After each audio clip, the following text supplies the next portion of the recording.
तो यहाँ पे सभी को किताब दिख रही है।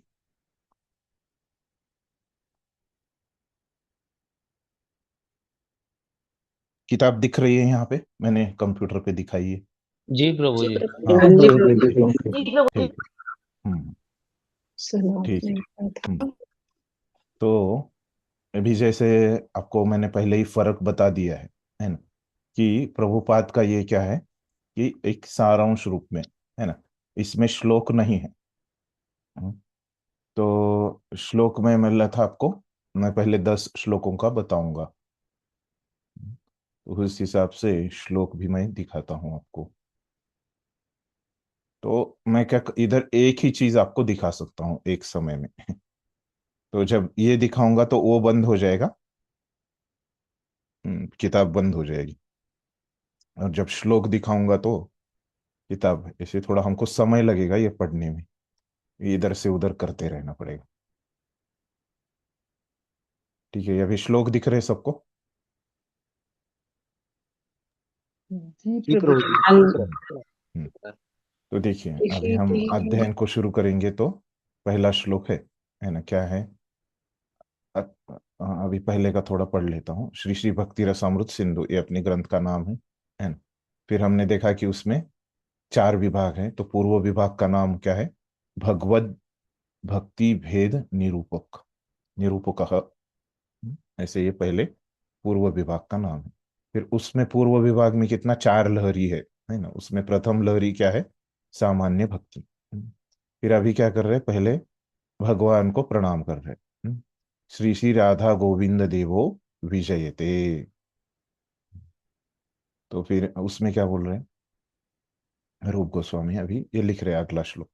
तो क्या बोल रहे हैं, अखिल रसामृत मूर्ति ही प्रश्रम रुचिरुद्ध तारका पाली ही कलित श्यामलो ललितो राधा प्रेयान विधुर जयति।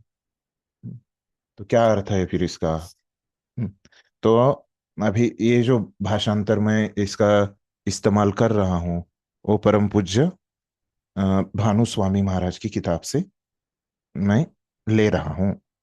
यहाँ पे तो श्लोक है, और प्रभुपाद ने इसका भाषांतर तो किया नहीं है। तो अपने ही प्रभुपाद के एक शिष्य है, वरिष्ठ शिष्य है, परम पूज्य भानु स्वामी महाराज, तो उन्होंने इसका भाषांतर किया है। तो वो कैसे दिखता है उनकी किताब। तो यहाँ पे अभी एक शेयरिंग बंद करना पड़ेगा।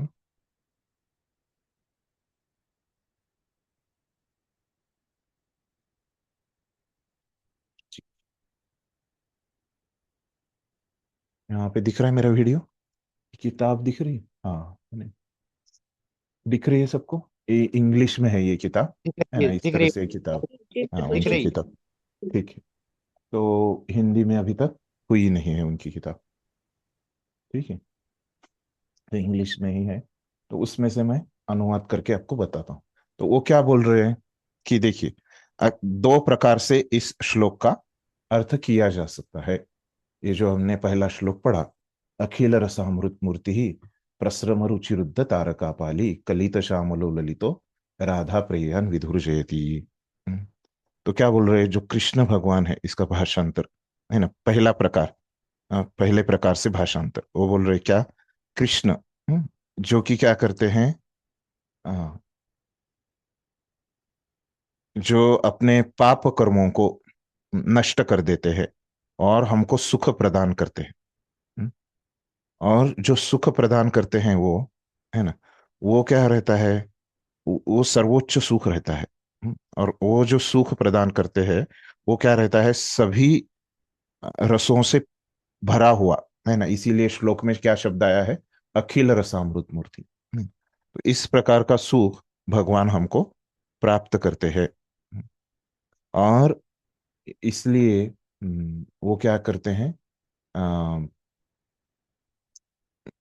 बाकी सभी सुखों से, हम्म, उन वो जो सुख प्रदान करते हैं, वो क्या है, महान ऐसा सुख है। इस तरह से ऐसे एक पहले लाइन है उसमें, है ना। फिर दूसरा वाक्य क्या है उसमें, तो वो क्या बोलते हैं कि भगवान कृष्ण जो है ना, वो तारका और पालिका, यहाँ पे आपको दिख रहा होगा, प्रस्रमर रुचिरुद्ध तारका पाली। अभी उसका अर्थ बता रहे। तो ये तारका और पालिका ये क्या है? ये गोपियों के नाम है। हम्म, तो ये जो गोपियां हैं उनको वो क्या करते हैं? आ, अपनी सुंदरता से वश में कर लेते हैं। हम्म, इस तरह से इसका अर्थ है। फिर और नीचे का अर्थ बता रहे कि कलित श्यामलो ललित। तो श्यामला और ललिता, हम्म, तो ये भी गोपियों के नाम है। तो यहाँ पे बताते हैं कि श्यामला और ललिता ये क्या है कि कलित, श्यामलो ललितो, मतलब क्या है कि ये श्यामला और ललिता ये जो गोपियां हैं वो क्या है? कृष्ण से समवयस्क है, कृष्ण की समवयस्क है, ऐसे इसका अर्थ है। फिर जो है राधा प्रेयान विधुर जयति, है ना, इसका अर्थ क्या है? तो वो राधा रानी को आनंद प्राप्त देते हैं। हम्म, आनंद प्राप्त, अपने गुणों की वजह से राधा रानी को सुख देते हैं, है ना। इस तरह से उन्होंने एक प्रकार से ये पूरे श्लोक का अर्थ किया है। शब्दशः अर्थ, भाषांतर भी आप उसको बोल सकते हैं। तो एक तरह से उन्होंने ऐसे किया। ठीक है। अभी दूसरी तरह से मैं पढ़ता हूँ।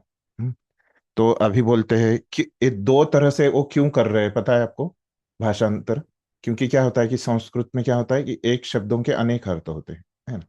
ये संस्कृत के शब्दों के वो अलग अलग अर्थ लेके इस प्रकार से वो भाषांतर कर रहे हैं, है ना। तो फिर अभी दूसरे प्रकार से मैं भाषांतर बताता हूँ कि जैसे जो चांद है ना, जो पूर्णिमा में क्या होता है, हमको पूरा चांद दिखता है। हम्म, तो ये जो पूरा चांद है, हम्म, तो जब लोग देखते हैं तो क्या हो जाता है? जैसे अगर पूर्णिमा का कोई चांद अगर कोई देखता है तो क्या हो जाता है? उसको बहुत प्रसन्न लगता है ना। कोई व्यक्ति अगर पूर्णिमा के दिन ऐसे चांद दिखता है तो, और उसको सुख लगता है ना, और उसके दुख चले जाते हैं ना? क्योंकि ये शीतलता, चांद की शीतलता देख के, है ना। तो देखिए बहुत सारे कवि लोग भी इसके कविता करते हैं ये चांद की शीतलता पे वगैरह, है ना। फिर आगे बताते हैं कि ये जो चांद है फिर, तो सभी जगह क्या करता है, ये पूर्णिमा की रात को शीतलता फैलाता है। तो उसी प्रकार से, है, जैसे ये चांद अपनी सुंदरता से, शीतलता से सभी लोगों के दुख दूर करता है और उनको प्रसन्न करता है, उसी प्रकार से ये कृष्ण क्या करते हैं? अपने गुणों की वजह से, हम्म, अपने जो गुण हैं उनके, कृष्ण के, उ- और अपनी सौंदर्यता से सब जगह पे सुख देते हैं और लोगों के दुख दूर करते हैं। और ये जो कृष्ण का हम्म, अम, जो सबको प्रदान करते हैं, है ना, ये जो कृष्ण सुख प्रदान करते हैं और दुख दूर करते हैं, वही क्या है? अमृत है। जैसे कि जो चांद का जो शीतलता है उसकी वजह से क्या होती है? सब्जियां वगैरह उगती है। आपने देखा होगा ना कि जो चांद है, सुना होगा आपने ये, है ना। जो चांद है वो मदद करता है वृक्षों को भी, है ना। ऐसे नहीं कि केवल सूरज ही मदद करता है, लेकिन चांद भी उनको, ये जो रस है ऐसे बोला जाता है कि वो चांद की वजह से, मतलब जो उसमें रुचि आती है ना, वो चांद की वजह से आती है ना। उसी तरह से कृष्ण क्या करते हैं? मतलब एक प्रकार से अमृत मिलता है वनस्पतियों को, वैसे कृष्ण भी क्या करते हैं? सब जीव जो भक्ति करते हैं उनको अमृत प्रदान करते हैं। और अम, हम्म, जैसे चांद जो है, तो उसको कभी कभी ग्रहण लग जाता है।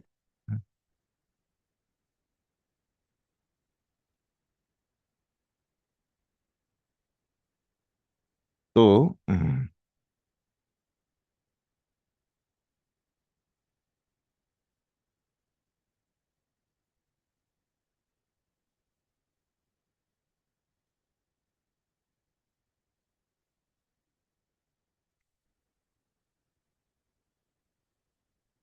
इसका थोड़ा सा हिंदी में करना।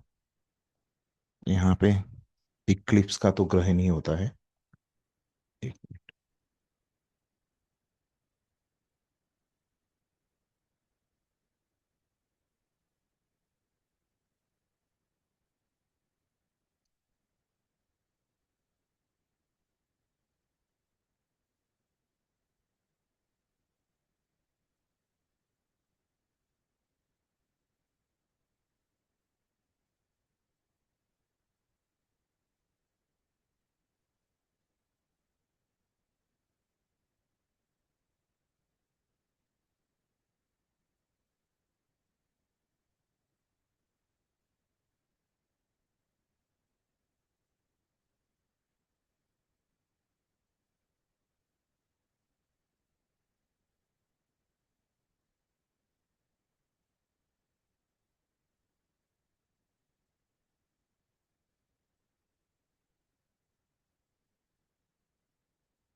तो देखिए इसका आगे का अर्थ क्या है कि ये तो मतलब अभी ये दूसरे प्रकार से जो अर्थ कर रहे हैं उसमें क्या कर रहे हैं, चंद्र के साथ उनकी तुलना कर रहे हैं, है ना।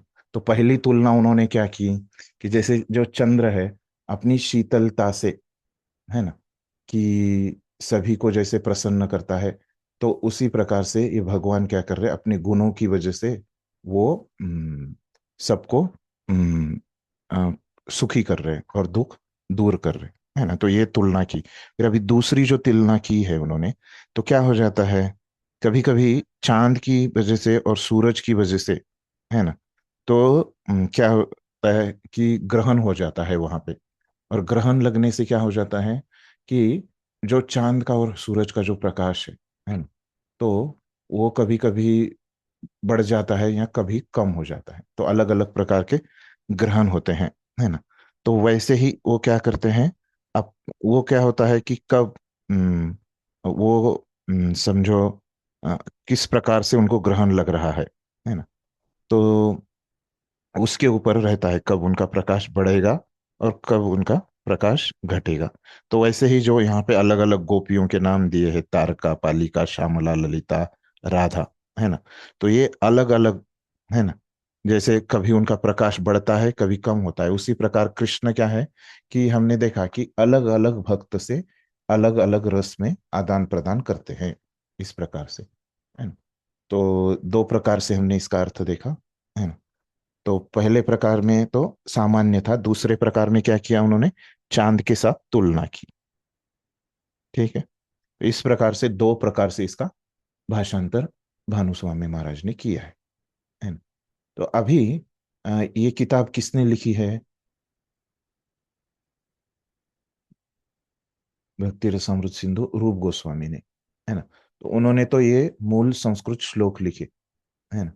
तो अभी ये संस्कृत श्लोकों के ऊपर टीकाएं लिखी है ना, अपने दो प्रमुख आचार्यों ने।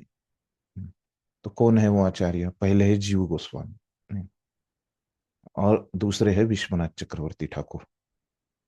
ठीक है। तो तो उनका भी भाषांतर इस किताब में लिखा है भानु महाराज ने, है ना। जो है, हाँ, तो जिसमें इन्होंने ये भाषांतर किया है। ठीक है। तो अ, तो वो हम नहीं पढ़ेंगे क्योंकि वो बहुत ही ज्यादा विस्तार से हो जाएगा, है ना। तो अभी ये श्लोक के ऊपर प्रभुपाद ने क्या लिखा है वो हम पहले पढ़ेंगे। और जो जीव गोस्वामी ने और विश्वनाथ चक्रवर्ती ठाकुर ने लिखा है उसमें से मुझे जो बताना है, मुझे जो महत्वपूर्ण चीजें लगती है वो मैं बताऊंगा। ठीक है। तो अभी ये श्लोक तो हमने पढ़ा और उसका हमने अर्थ समझ लिया। ठीक है। तो किसी को समझा नहीं ये अर्थ, मैंने जो पढ़ा यहाँ पे भाषांतर ही है ना? ऐसे कोई है, दोनों प्रकार से पढ़ा। ठीक है। फिर आगे अभी प्रभुपाद ने ये श्लोक के ऊपर क्या लिखा है वो देखते हैं, है ना? तो प्रभुपाद ने यहाँ पे अभी भूमिका दिख रही है आपको, श्लोक चले गए। ये आपकी क्लास चल रही है? कौन बोल रही है? अनंत दास प्रभु जी। म्यूट पे रखिए अपने आप को। तो मेरे हाँ हम्म, तो हम्म,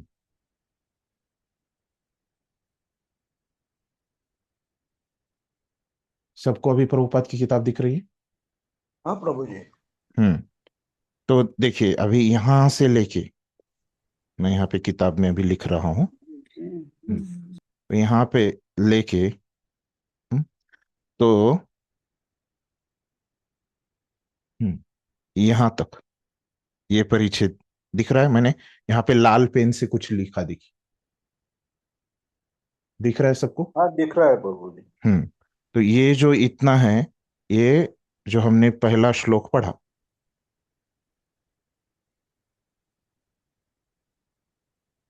उसके ऊपर प्रभुपाद ने इतना लिखा है। तो अभी 1 से 25 में जो कल उपस्थित नहीं थे, ऐसा कोई है पढ़ने का बाकी? जिसने कल नहीं पढ़ा, एक रोल नंबर 1 से 25 तक। हरे कृष्णा प्रभु जी। हाँ मैं पढ़िए कल अटेंड आप। नहीं किया प्रभु जी क्लास। हाँ पढ़िए, रोल मैंने जो नंबर यहाँ पे देखा है वो पढ़िए आप। हरे कृष्ण। हम्म। मंगलाचरण भगवान कृष्ण परम पुरुष समस्त कार्यों के कारण अ, तथा समस्त रसों शांत रस साक्ष्य वात्सल्य माधुर्य हास्य करुण भयानक वीर रौद्र अद्भुत तथा विभत्स रसों के आगर है। वे परम आकर्षक है और उन्होंने अपने विराट तथा दिव्य आकर्षक रूप स्वरूप के द्वारा तारका पालिका श्यामा ललिता तथा आनंद आनंद अन्यथा श्रीमती राधा नहीं, रानी जैसे अंततः अंततः। अंततः श्रीमती राधा रानी जैसे गोपियों को मोहित कर लिया है। हरे कृष्ण। धन्यवाद। धन्यवाद। तो देखिए वही है लगभग, है ना, जो वो श्लोक का भाषांतर है ना। तो प्रभुपाद ने बोला है कि मैं संक्षिप्त रूप में ये किताब लिखी है मैंने, है ना। लेकिन अभी हमने देखा श्लोक पढ़ा, है ना, और उसका हमने 2 पद्धतियों से भाषांतर देखा। लेकिन उसमें से जो पहली पद्धति थी, है ना, तो वो पद्धत में से प्रभुपाद ने क्या किया है यहाँ पे, वैसे का वैसे उसका भाषांतर कर दिया है ना। और भले ही प्रभुपाद बोलते हैं कि मैं संक्षिप्त रूप से लिख रहा हूँ, तो उन्होंने क्या किया है, बस अलग शैली बताई है ना। कि जैसे उन्होंने संस्कृत के श्लोक नहीं लिखे, शब्दार्थ नहीं लिखे, तात्पर्य नहीं लिखा, इन भाषांतर तो वैसे ही लिखा है। ठीक है। तो ये हो गया कि हमने मूल श्लोक देखा, उसके हमने जो यथारूप उसके भाषांतर देखे, है ना। फिर हमने प्रभुपाद का भाषांतर देखा। तो अभी ये प्रभुपाद का हम भाषांतर समझ लेते हैं, तो इसमें क्या बोल रहे हैं, है ना। तो प्रभुपाद बोल रहे हैं कि यहाँ पे मंगलाचरण क्या करते हैं आप, ध्यान दे ना क्लास में। क्या तो रही थी आ म्यूट पे जाऊं तुम्हें। रखना है आपको, सामान्य कार्य है वो भी आप नहीं कर पा रहे। म्यूट में रखिए, आप किधर है। ठीक है। तो देखिए प्रभुपाद, अभी हम क्या कर रहे हैं, अभी तक हमने क्या किया कि क्या किया अभी तक, हाँ, तो श्लोक पढ़ा हमने, है ना, मूल एक संस्कृत का, फिर उसके अर्थ देखे, 2 पद प्रकार से अर्थ देखे हमने, और फिर प्रभुपाद का हमने यहाँ से पढ़ा। तो अभी हम प्रभुपाद का ये समझने जा रहे हैं, है ना।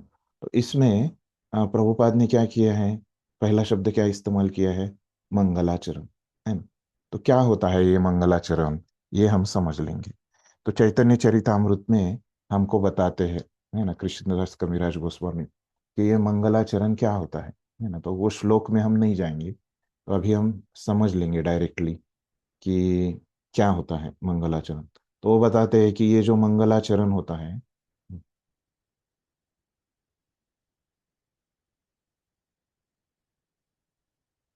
तो इसमें 3 विषय, तो किसी भी चीज के पहले, है ना, ये मंगलाचरण किया जाता है ना। कोई भी आध्यात्मिक कार्य करने से पहले ये मंगलाचरण करते हैं। जैसे हमने अपना ये अभ्यास चालू किया, वर्ग चालू किया, है ना। तो वो वर्ग के पहले भी हमने क्या किया, प्रार्थनाएं की, बराबर है।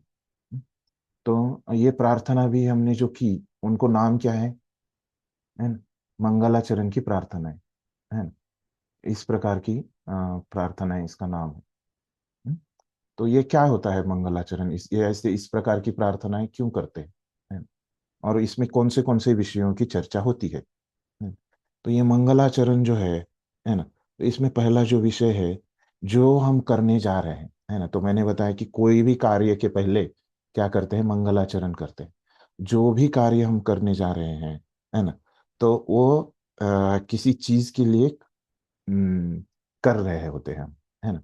तो उसमें क्या होता है, वस्तु निर्देश ऐसे हुई होता है ना। ये वस्तु निर्देश मतलब क्या होता है, हम्म? वस्तु निर्देश, है ना, तो वस्तु मतलब तो आपको पता है ना, कि एक चीज, है ना, सामान्य भाषा में हम समझ सकते हैं, वस्तु मतलब एक चीज। तो जो भी हम कार्य कर रहे हैं, है ना, तो वो कार्य में कौन सी चीज वहां पे बताई गई है, प्रमुख है ना, जो कार्य हम कर रहे हैं, है ना, तो उसमें प्रमुख क्या चीज है ना। तो वो यहाँ पे उस वस्तु का निर्देश होता है, पहली चीज है, मंगलाचरण में जो होती है वो है। तो क्या होती है, अभी हम ही यहाँ पे मंगलाचरण कौन कर रहा है? रूप गोस्वामी कर रहे हैं, है ना। तो अभी ये रूप गोस्वामी का क्या ग्रंथ का क्या कार्य कर रहे हैं वो यहाँ पे? ये भक्ति रसामृत सिंधु ग्रंथ लिखने का कार्य कर, है ना। तो अभी ये जो कार्य है उनका, है ना, ये भक्ति रसामृत सिंधु ग्रंथ, है ना, जो वो लिखने का कार्य कर रहे हैं, तो उसमें अभी मैंने बताया कि वस्तु मतलब क्या है, कि जो प्रमुख चीज है ना, निर्देश मतलब जो दिखाई गई है ना। तो ये ग्रंथ के माध्यम से उनको प्रमुख चीज क्या दिखानी है, हम्म, तो क्या दिखानी है रूप गोस्वामी को, है ना। तो वो हो गया वस्तु निर्देश। हम्म, तो ये मंगलाचरण जब करना है, तो रूप गोस्वामी पहले क्या करेंगे? वस्तु निर्देश उसमें करेंगे, है ना। तो उनको वो जो कार्य भक्ति रसामृत सिंधु लिखने का है, उसमें उनको किस वस्तु को प्रमुख रखना है, उस वस्तु का निर्देश वहां पे उस वस्तु के बारे में बताएंगे। ये हो गया वस्तु निर्देश। ठीक है। फिर और मंगलाचरण में और क्या चीज बताए? मैंने बताया कि आपको मंगलाचरण में तीन चीजें हैं, है ना। तो दूसरी चीज यहाँ पे होती है कि नमस्कार। तो अभी देखिए, वर्ग से पहले हमने बहुत सारी प्रार्थनाएं गाई, है ना। तो जो भी हमने प्रार्थनाएं गाई, है ना, तो वो प्रार्थनाओं में हमने क्या किया? जो हमारे वर्ग के प्रमुख वस्तु क्या है? कृष्ण, है ना, कृष्ण। तो उनके प्रति हमने श्लोक गाए, है ना, कृष्ण के प्रति हमारी जो ये हम वर्ग कृष्ण के लिए अभ्यास करने वाले हैं। फिर हमने क्या किया? नमस्कार किया, है ना। तो किसको नमस्कार किया हमने? कृष्ण को नमस्कार किया अपनी प्रार्थनाओं में, हे कृष्ण करुणा सिंधु। राधा रानी को नमस्कार किया, वैष्णवों को नमस्कार किया, है ना, अपने गुरु को नमस्कार किया, ओम अज्ञानतिमिरन्धस्य, है ना, और वैष्णवों को, है ना। तो भगवान को हमने नमस्कार किया, और भक्तों को, और गुरुओं को, है ना। ऐसे तीन लोगों को हमने नमस्कार किया। तो ये वो मंगलाचरण में नमस्कार किया जाता है, भगवान को, भक्तों को, गुरु को, है ना, ये नमस्कार किया जाता है। ठीक है। ये तीसरी चीज जो मंगलाचरण में होती है, वो क्या होती है? कि ये सब हम जो करते हैं, है ना, तो हमारी इच्छा होती है कि ये सब लोगों के पास से हमको क्या प्राप्त हो? आशीर्वाद प्राप्त हो। सॉरी, ये श पे चाहिए, किधर रहता है? हम्म, यहाँ, नहीं नहीं, सॉरी, वो पे ही रहता है, सॉरी। मैं भी हिंदी में, हिंदी में वो पे ही रहता है ना, हिंदी में आशीर्वाद का। जी प्रभु जी। हाँ, ठीक। तो ऐसे ये आशीर्वाद यहाँ पे प्राप्त किया जाता है। तो तो ऐसी तीन चीजें यहाँ पे, आशीर्वाद मतलब इसमें बारे में तो बताने की जरूरत नहीं है ना, कृपा, उनकी कृपा, तो वो प्राप्त करते हैं, है ना, गुणगान करके, है ना। तो अभी ये मंगलाचरण के कुछ श्लोक उन्होंने लिखे हैं, रूप गोस्वामी ने, है ना। तो अभी हम देखते हैं कि ये जो श्लोक उन्होंने लिखे हैं, तो उसमें वो कैसे वस्तु निर्देश करते हैं, नमस्कार करते हैं, और आशीर्वाद करते हैं, है ना। तो अभी ये जो पहला श्लोक है मंगलाचरण में उन्होंने लिखा है, तो उसमें वो क्या बोल रहे हैं कि भगवान कृष्ण परम पुरुष, समस्त कारणों के कारण तथा समस्त रसों के आगार है। तो यहाँ पे देखिए, वो वस्तु निर्देश कर रहे हैं। वस्तु निर्देश मतलब मैंने आपको क्या बताया, कोई बताएगा? प्रभु जी, आपने बताया कि प्रमुख चीज क्या बताई गई है इसके हाँ, उस ग्रंथ ग्रंथ में। के माध्यम। हाँ, तो क्या बताई है अभी इस श्लोक में? प्रमुख चीज क्या बताई है? अभी ग्रंथ श्री तो हमने, कृष्ण सभी कारणों के कारण है। और ईश्वर परम कृष्ण सच्चिदानंद विग्रह अनादिरादिर गोविंद सर्व कारण कारणम, ये और क्या बताया? और क्या बताया कृष्ण के बारे में? समस्त रसों रसों के रसों के आगार हैं। हाँ, समस्त रसों के आधार है ना। तो मतलब यहाँ पे उन्होंने दिखा दिया कि ये जो ग्रंथ लिखा है ना, तो वो किसके बारे में निर्देश कर रहा है, वो वस्तु निर्देश क्या है ना। ये श्लोक का उद्देश्य है ना। जो रूप गोस्वामी ने ये श्लोक लिखा है उसमें उनका क्या उद्देश्य है कि वो मंगलाचरण कर रहे हैं, है ना। और ये मंगलाचरण में अ, जो मंगलाचरण में क्या कि उनको जो वस्तु निर्देश करना है ना, तो वो उन्होंने इस श्लोक के माध्यम से कर दिया है ना। और वो वस्तु क्या है उन्होंने स्पष्ट कर दिया। जी, कृष्ण जो है वो अखिल रसामृत मूर्ति है ना। मतलब हमने देखा कि रस, जो 12 प्रकार के रस है, मतलब उससे भगवान कैसे अपने भक्तों के साथ, है ना, अलग अलग भक्तों के साथ कैसे अलग अलग आदान प्रदान करते हैं, है ना। सभी भक्तों के साथ, है ना, समान प्रकार का आदान प्रदान कृष्ण नहीं करते।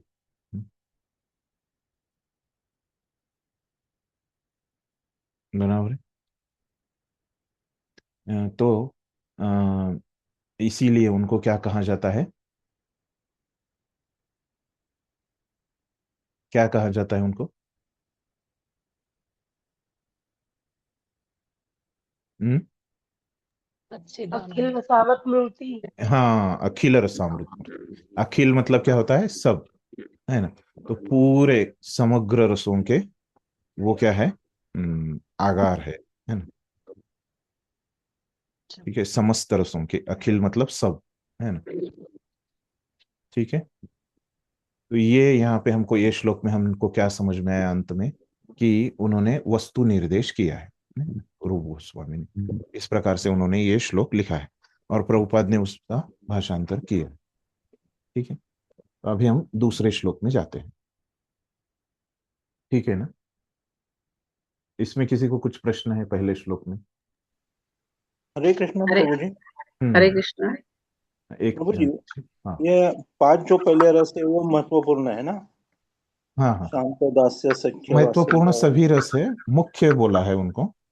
कि हाँ, शांत, दास्य, सख्य, वात्सल्य, माधुर्य, है ना। हम्म। इनको मुख्य बोला पांच रस, हाँ, है ना। पांच परस में। और ये ये गौण रस ऐसे उनका ये गौण वर्गीकरण रस है, उसके बारे में थोड़ा बताइए ना। आगे आएगा और विस्तार से, है ना। अच्छा। तो फिर अभी अर्थ बता देता हूँ। हास्य मतलब हंसना, करुण हम्म। मतलब करुणा दिखाना, करुणा। भयानक मतलब तो आपको पता है कि कोई चीज हम्म। भयानक है वो रस, वीर मतलब वीरता, है ना।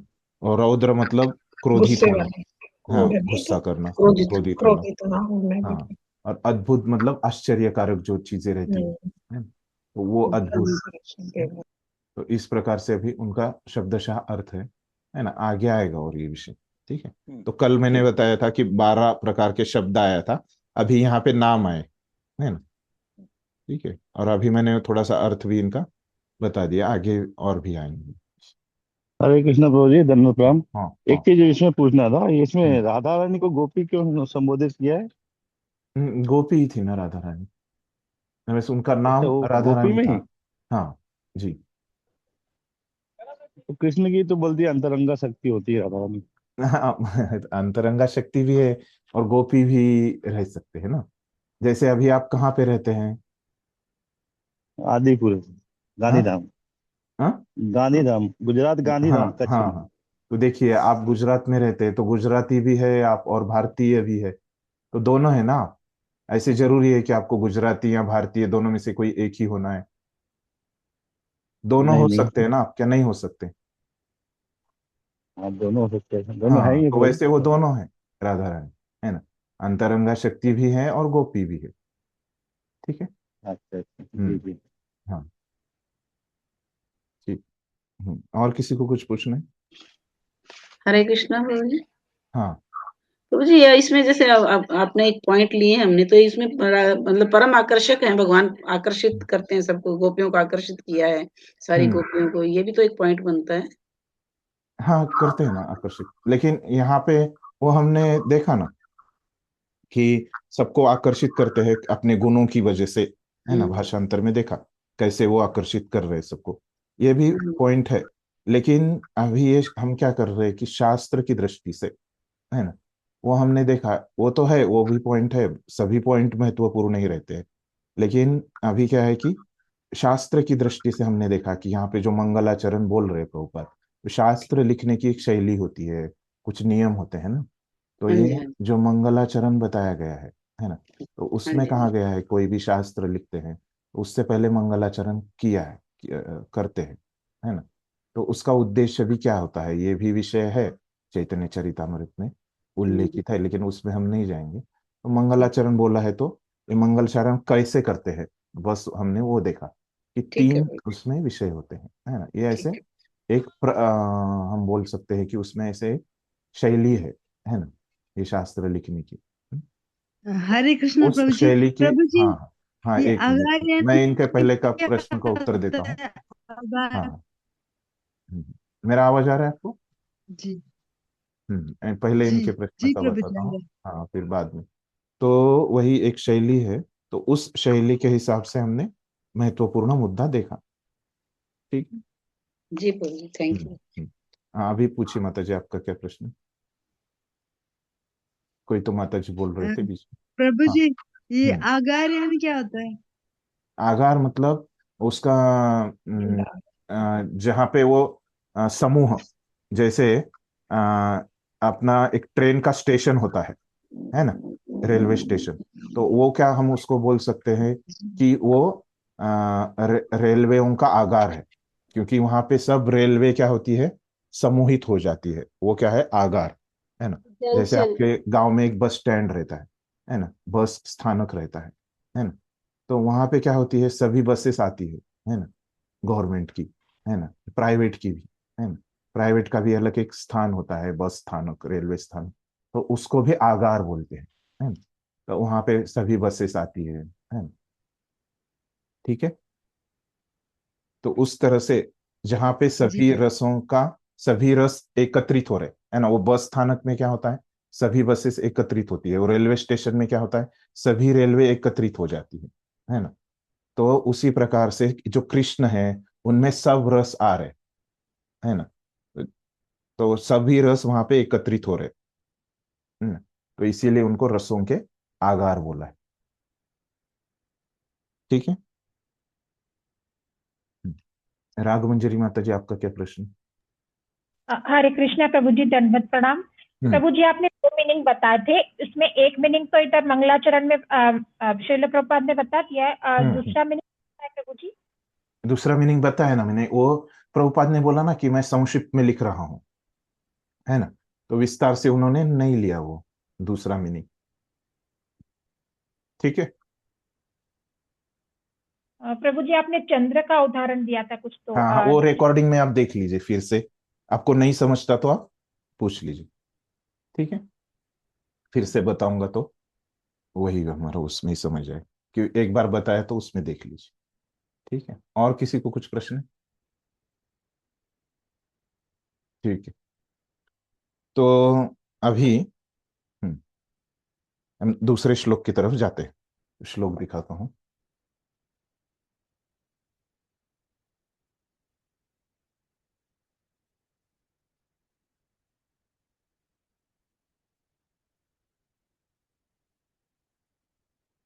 दिख रहे श्लोक?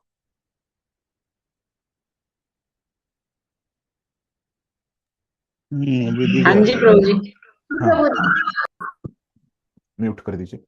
दूसरा श्लोक है, रधीयस्य प्रेरणया प्रवर्तितो अहम वराक रूपोऽपि अपि तस्य हरे पदकमलम वंदे चैतन्य देवस्य। तो अभी यहाँ पे मैंने आपको क्या बोला था कि दूसरी चीज जो है ना, वस्तु निर्देश के बाद कौन सी होती है? नमस्कार प्रभु जी। हाँ, नमस्कार। तो वही यहाँ पे कर रहे हैं, है ना। क्या कर रहे हैं? वंदे चैतन्य देवस्य। हम्म, तो तो मैं, जो पूर्ण पुरुषोत्तम भगवान है, चैतन्य देव, है ना, चैतन्य महाप्रभु के रूप में उनके चरणों को नमस्कार करता हूं, ऐसे बोल रहे रूप गोस्वामी, लिख रहे। फिर और क्या बोल रहे इस श्लोक में? पद कमलम, है ना, तो वो तो मैंने बताया, चरण कमलों को, तस्य हरे पद कमलम, है ना। तो ये दूसरे लाइन का हमने देखा, तो अर्थ समझ में आ गया। जो पूर्ण, जो हरि है ना, जो पूर्ण पुरुषोत्तम भगवान है, देव है ना, ऐसे जो चैतन्य महाप्रभु है, उनके चरण कमलों में, पद कमलों में, है ना, मैं वंदना करता हूं। इस प्रकार से बोल। फिर अभी पहले वाक्य में क्या बोल रहे कि रधीयस्य प्रेरणया। तो क्या बोल रहे हैं कि वराक रूपोपि। वराक मतलब क्या होता है कि मैं एक बहुत पतित या तुच्छ, है ना, मैं एक तुच्छ जीवात्मा हूं, है ना, और मैं बहुत पतित हूं, है ना। अहम, अहम मतलब मैं होता है, मैं खुद एक वराक रूप हूं, है ना, मतलब मैं बहुत तुच्छ हूं, है ना, लेकिन मैं इतना तुच्छ और पतित होते हुए भी, है ना, ऐसे बोल रहे। क्या हो गया? मेरे हृदय में रधीयस्य प्रेरणया। तो मेरे हृदय में उन्होंने प्रेरणा दी। किसने? ये चैतन्य देव ने।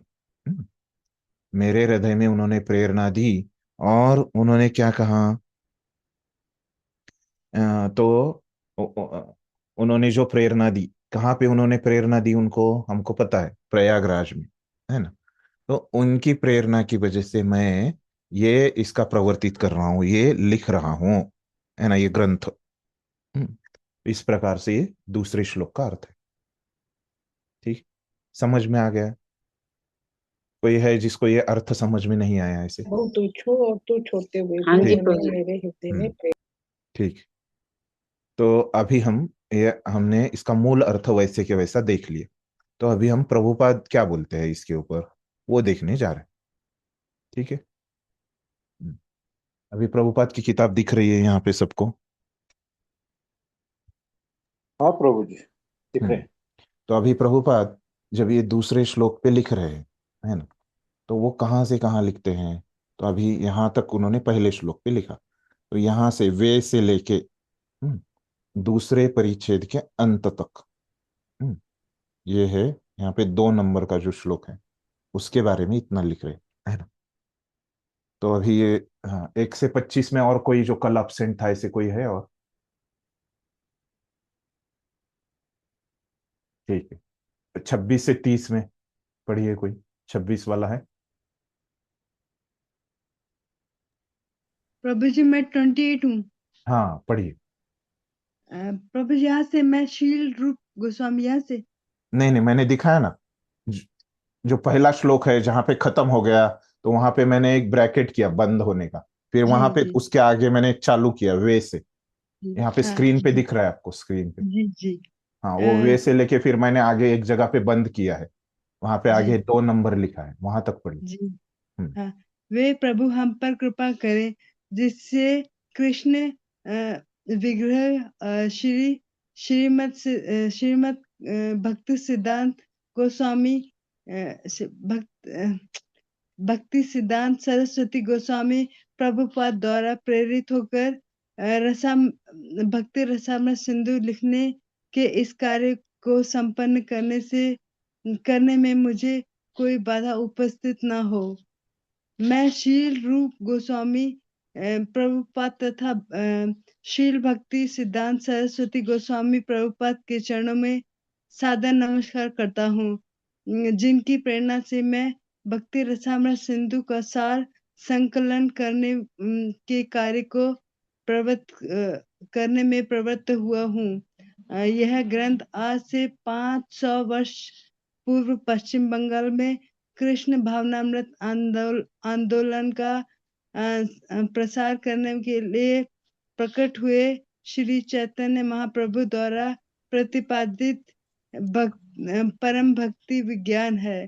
हरे कृष्ण। जी, धन्यवाद। तो अभी देखिए, मूल श्लोक में क्या किया? रूप हमने देखा, मूल श्लोक है ना, तो उसमें क्या हो गया था कि रूप गोस्वामी ने चैतन्य महाप्रभु को नमस्कार किया था, उनके पद कमलों पे, है ना, नमस्कार किया था। और क्या किया था कि बोला था कि मैं इतना तुच्छ और पतित हूं, फिर भी उन्होंने मेरे हृदय में प्रेरणा दी कि इस तरह से मैं ग्रंथ लिख सकूं, है ना। तो ऐसे ही मूल श्लोक का अर्थ है। तो अभी प्रभुपाद क्या बोल रहे हैं? वे प्रभु हम कर कृपा करे जिससे कृष्ण कृपा विग्रह श्रीमद भक्ति सिद्धांत सरस्वती गोस्वामी प्रभुपाद द्वारा प्रेरित होकर भक्ति रसामृत सिंधु लिखने के इस कार्य को संपन्न करने में मुझे कोई बाधा उपस्थित न हो। तो हमने देखा था कि मंगलाचरण में क्या होता है कि नमस्कार होता है ना, और क्या होता है उसके आगे आशीर्वाद भी होता है ना। तो अभी ये जो श्लोक में मूल में है ना, तो जब सारांश में लिखते हैं, निबंध लिखते हैं, है ना, तो मूल में कुछ बदल करने की हमको क्या होती है, अनुमति होती है ना। तो प्रभुपाद वहां पे तो उन्होंने नहीं बोला ये भक्ति रसामृत सिंधु मैंने यथारूप लिखा है, ऐसे तो नहीं बोला ना प्रभुपाद ने। यहाँ पे वो बदल कर रहे हैं, है ना। तो क्या बदल कर रहे हैं, तो अभी प्रभुपाद किसको नमन, रूप गोस्वामी ने किसको नमस्कार किया, चैतन्य महाप्रभु को, और उन्होंने बोला कि उनकी प्रेरणा से मैं लिख पा रहा हूँ, है, ऐसे बोला। तो अभी प्रभुपाद क्या बोल रहे हैं, देखिए प्रभुपाद किसको नमस्कार कर रहे हैं, भक्ति सिद्धांत सरस्वती ठाकुर को। कलाश। तो उनकी कृपा से, है ना, तो ये कार्य मैं कर रहा हूँ, और वो आशीर्वाद की याचना भी उनसे कर रहे हैं, कि बोल रहे कि उनसे मुझे आशीर्वाद प्राप्त हो कि ये जो मैंने काम हाथ में लिया है ना, इसका सार रूप में, सारांश रूप में, है ना, जो लिखने का जो कार्य है, ये कहीं रुक नहीं जाए, इसमें बाधा नहीं आ जाए, ये आशीर्वाद भी, है ना। इस तरह से प्रभुपाद ने यहाँ पे नमस्कार भी किया है और आशीर्वाद भी मांग रहे हैं, ठीक है। फिर आगे क्या बोल रहे हैं, मैं श्रील रूप गोस्वामी प्रभुपाद तथा श्रील भक्ति सिद्धांत सरस्वती गोस्वामी प्रभुपाद के चरणों में सादर नमस्कार करता हूँ। तो वहां पे उन्होंने चैतन्य महाप्रभु को नमस्कार किया, लेकिन अभी प्रभुपाद ने पहले भक्ति सिद्धांत सरस्वती ठाकुर को पास उन्होंने क्या किया, आशीर्वाद मांग लिया। फिर बाद में उन्होंने रूप गोस्वामी और भक्ति सिद्धांत सरस्वती ठाकुर को नमस्कार कर रहे, है ना, जिनकी प्रेरणा से, है ना, भक्ति रसामृत सिंधु का सार, है ना, फिर से लिख रहे प्रभुपाद, मैं सार में बता रहा हूँ, सार संकलन करने के कार्य में प्रवृत्त हुआ हूँ, है ना, वो उसमें मैं लगा हूँ, प्रवृत्त हुआ हूँ। फिर आगे क्या बोल रहे हैं, और जो मूल ग्रंथ है उसके बारे में बता रहे हैं, वो कब लिखा था, 500 वर्ष पहले पश्चिम बंगाल में जो कृष्ण भावनामृत आंदोलन है उसके लिए अ, चैतन्य महाप्रभु द्वारा प्रतिपादित परम भक्ति विज्ञान है ना। तो उन्होंने विज्ञान इनको बताया प्रयागराज में, अभी वो लिख रहे हैं, ठीक है। इस तरह से उन्होंने दूसरे श्लोक पे अर्थ दिया है प्रभुपाद, ठीक है। स्पष्ट हो गया सभी को, किसी को समझ में नहीं आया ऐसे कोई है?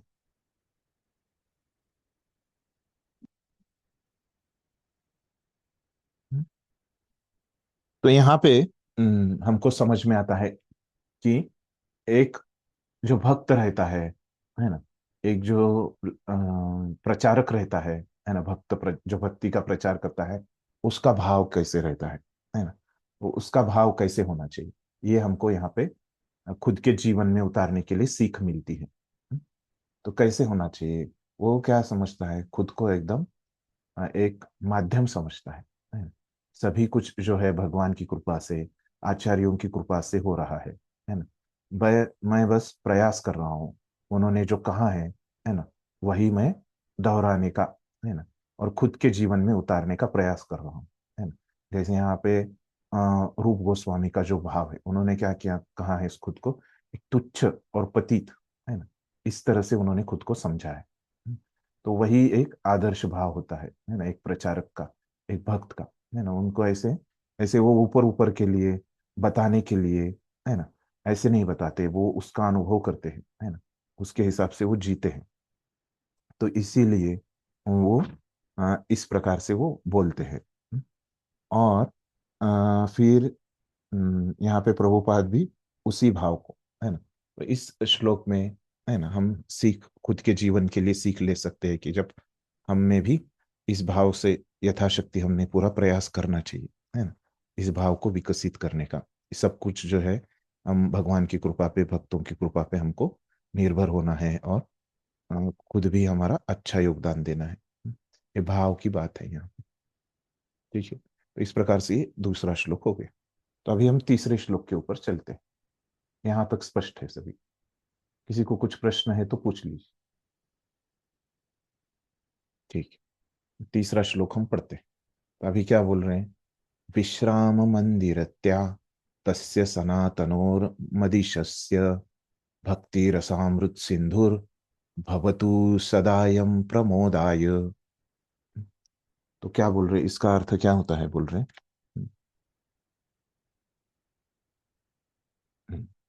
तो यहाँ पे देखिए नाम आया है। तो भक्ति, दूसरे लाइन का अर्थ पहले बता रहे हैं, है ना। तो जो दूसरा लाइन है वो क्या है? भक्ति रसामृत सिंधुर भवतु सदायम प्रमोदाय, है ना। तो क्या बोल रहे हैं कि ये जो भक्ति रसामृत सिंधु है ना, भवतु नाम का जो है ना ग्रंथ है, सदायम, है ना।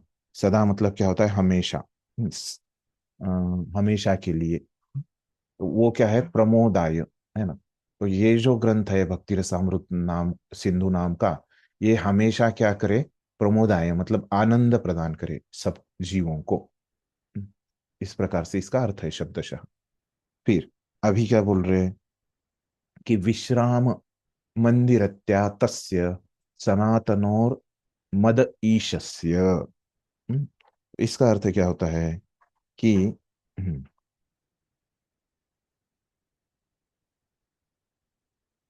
हम्म, तो विश्राम मंदिरत्या, तो हाँ,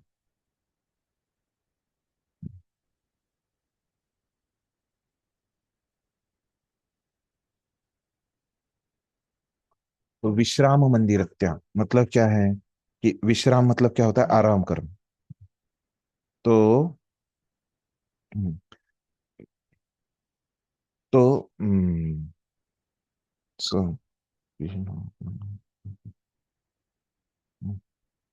तो ये जो भगवान जहाँ पे मेरे हृदय में विश्राम करते हैं, है ना, मंदिर में। भगवान कहाँ पे? मेरे हृदय रूपी मंदिर में विश्राम जो करते हैं, है ना। भगवान नहीं, मेरे हृदय रूपी मंदिर में कौन विश्राम कर रहे हैं यहाँ पे? सनातन। तो उनके हृदय का नहीं बोल रहे कि भगवान ही यहाँ पे है, लेकिन वो किसके हृदय में विश्राम करते हैं? मेरे जो गुरु है ना, वो कौन है? सनातन गोस्वामी। उनके हृदय में विश्राम करने वाले भगवान। हम्म अ, मतलब ऐसे जो सनातन गोस्वामी, उनके हृदय में भगवान विश्राम करते हैं, है ना। तो ऐसे सनातन गोस्वामी को भी हमेशा वो क्या करे? प्रमोदाय, प्रसन्न करे, है ना। तो अभी क्या कर रहे हैं? ये तीसरे श्लोक का अभी फिर से एक बार अर्थ बताता हूँ, है ना। ये वो क्या है? यहाँ पे संस्कृत में है, यहाँ पे इंग्लिश में है किताब में, और मुझे हिंदी में बताना है। तो थोड़ा मेरा गति कम हो रहा है। तो अभी फिर से एक बार अच्छे गति से बताता हूँ। तो अभी देखिए, तो भक्ति रसामृत सिंधुर भवतु सदायम प्रमोदाय, है ना। तो ये जो ग्रंथ अभी मैं भक्ति रसामृत सिंधु मैं लिखने जा रहा हूँ, है ना, उसका नाम भक्ति रसामृत सिंधु है। वो हमेशा आनंद दे, है ना। तो किसको आनंद दे? वो सनातन गोस्वामी को आनंद दे हमेशा, सदायम। जिन सनातन गोस्वामी के हृदय रूपी मंदिर में भगवान विराजमान है। तो ऐसे ही तीसरे श्लोक का अर्थ हो गया। ठीक है, स्पष्ट है अभी अर्थ? फिर से मैंने एक बार दोहराया भी। ठीक है, अभी प्रभुपाद इसके ऊपर क्या बोलते हैं वो देखेंगे हम। ठीक है, यहाँ से यहाँ तक अभी प्रभुपाद की किताब दिख रही है सबको? जी प्रभु जी। हम्म ठीक। तो अभी प्रभुपाद ने ये तीसरे श्लोक में के लिए जो लिखा है, वो यहाँ से लेके यहाँ तक लिखा है। हम्म, तो 26 से 30 में कोई है तो पढ़िए, जिसने पढ़ा नहीं। हरे कृष्णा प्रभु जी, दंडवत प्रणाम। पढ़िए पढ़िए। रोल रोल नंबर 27 प्रभु जी। हम्म श्रील प्रभुपाद जी की जय। हम्म श्रील रूप गोस्वामी इस ग्रंथ का शुभारंभ अपने अग्रज एवं गुरु की सनातन गोस्वामी को सादर प्रणाम, सादर नमस्कार करते हुए करते हैं और यह प्रार्थना करते हैं कि यह भक्ति रसामृत रसामृत सिंधु उन्हें अत्यंत रोचक लगे। वे हम्म आगे प्रार्थना करते हैं कि इस भक्ति रसामृत रसामृत सिंधु में निवास करते हुए श्री सनातन गोस्वामी राधा कृष्ण की सेवा में सदैव दिव्य आनंद का अनुभव करें। हम्म। हरे कृष्ण। तो हमने देखा शब्दशः अर्थ में, तो यहाँ पे ये तो आ, है, लेकिन वो बोल रहे कि वो रोचक लगे ये भी है ना। ये तो हमने देखा यहाँ तक। फिर प्रभुपाद इसमें एक ऐड कर रहे हैं, है ना। क्या ऐड कर रहे हैं? है ना, एक अधिक जानकारी हमको दे रहे कि वहां पे एक भाव है कि भक्ति रसामृत सिंधु में निवास करते हुए श्री सनातन गोस्वामी राधा कृष्ण की सेवा में सदैव दिव्यानंद का अनुभव करे, है ना। मतलब पहले तो बताया कि सनातन गोस्वामी को उन्होंने नमस्कार करके प्रार्थना की कि उनको अच्छा लगे, है ना, ये तो पहला हो गया, शब्दशः तक ये कवर किया, है ना। फिर सारांश में कैसे होता है कि कुछ वो लेखक जो है वो कुछ कम भी करता है, कुछ उसमें मिलाता भी है, ऐड भी करता है ना। यहाँ पे प्रभुपाद ने अभी ऐड किया एक बार, ठीक है, कि वो क्या कर रहे हैं कि हे राधा कृष्ण की सेवा में सदैव दिव्य आनंद का अनुभव करे, है ना। तो यहाँ पे क्या किया, ये तीसरे श्लोक में क्या किया अभी रूप गोस्वामी ने, क्या लगता है आपको, क्या विषय होगा तीसरे श्लोक में? तो उन्होंने क्या किया, आशीर्वाद मांगा है। आशीर्वाद मांगा। हाँ, जो मंगलाचरण का जो तीसरा कार्य है ना, वो क्या है, आशीर्वाद, है ना। क्या आशीर्वाद मांगा, गुरु ये की जो प्रार्थना। कार्य है वो उनको प्रसन्न करे, है ना, सनातन गोस्वामी को प्रसन्न करे। और प्रभुपाद ने यहाँ पे और भी एक आशीर्वाद मांगा कि ये भक्ति रसामृत सिंधु पढ़ के, है ना, कि उनको वो भक्ति में और उनकी भक्ति बढ़े, आनंद बढ़े, भक्ति ने आनंद बढ़े, ऐसे प्रभुपाद ने कहा, भक्ति का आनंद बढ़े, दिव्य आनंद का अनुभव करे, बढ़े। ठीक है, यहाँ तक स्पष्ट है? ठीक है, अभी हम चौथे श्लोक में जाते हैं।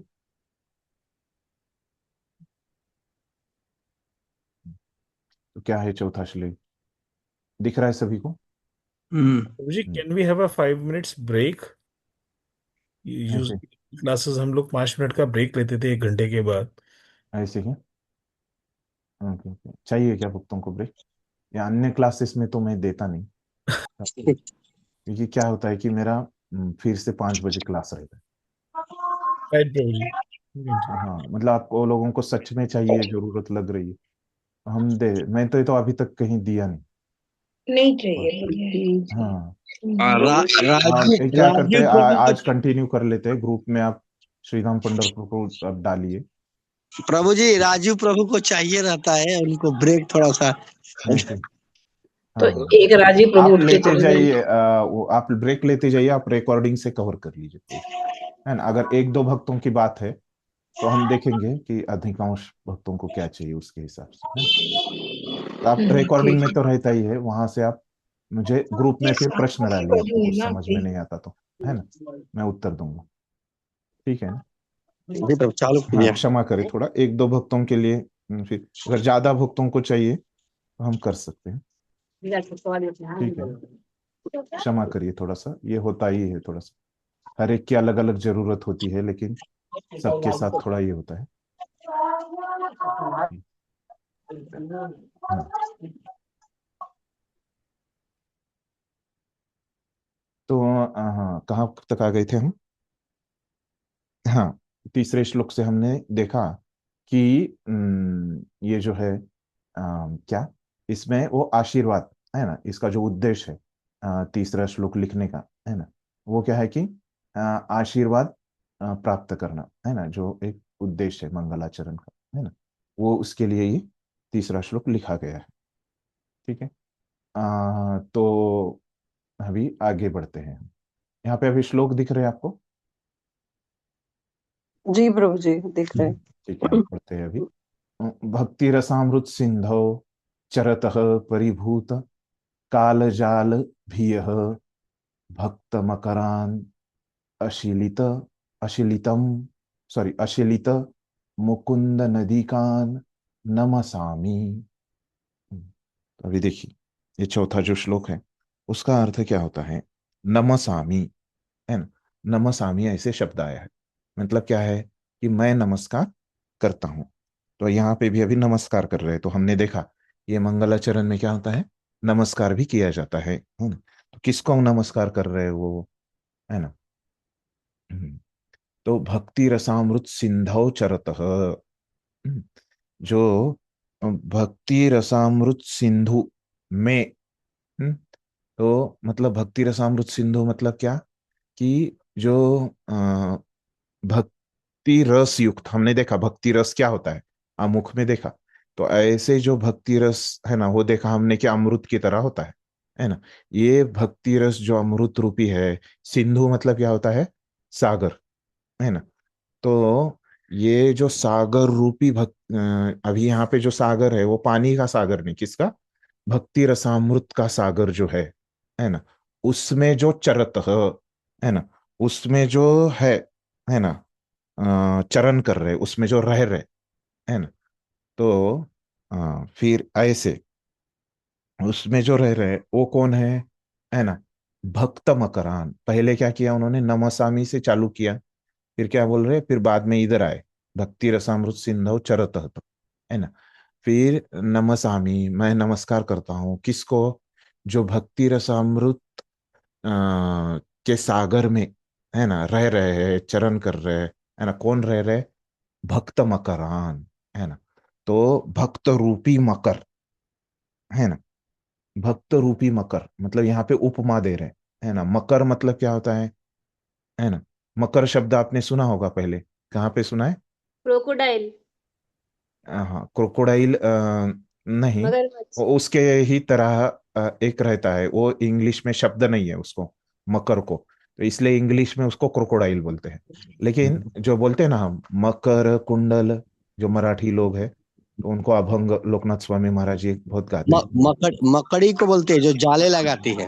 नहीं नहीं नहीं, वो अलग है, मकड़ी मछली अलग है। मछली भगवान मछली बोलते हैं के हैं वो। हाँ, नहीं, मछली के जैसा, मकड़ मछली, अलग हो गया, जो घर में मकड़ी करती है वो अलग।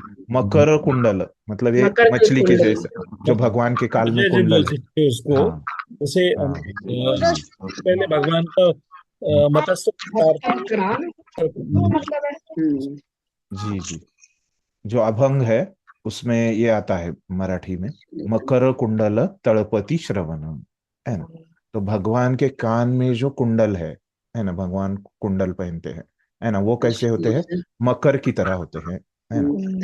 तो मकराकृत लोकनाथ स्वामी महाराज ये अभंग बहुत अच्छे से गाते हैं, वो आप सर्च करेंगे इंटरनेट पे, मकर कुंडल तळपति श्रवण, तो उनका मिल जाएगा।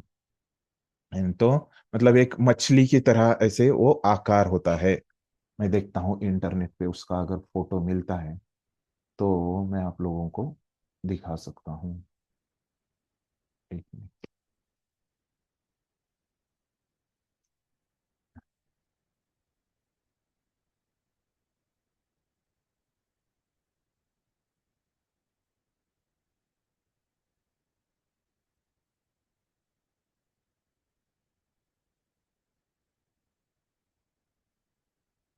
हम्म, तो ये बहुत सारे मंदिरों में भी ये इस्तेमाल किया होता है, जो शिलालेख वगैरह रहते हैं, है ना। तो वहाँ पे है, यहाँ पे इंटरनेट पे, एक मिनट, एक मिनट, सॉरी।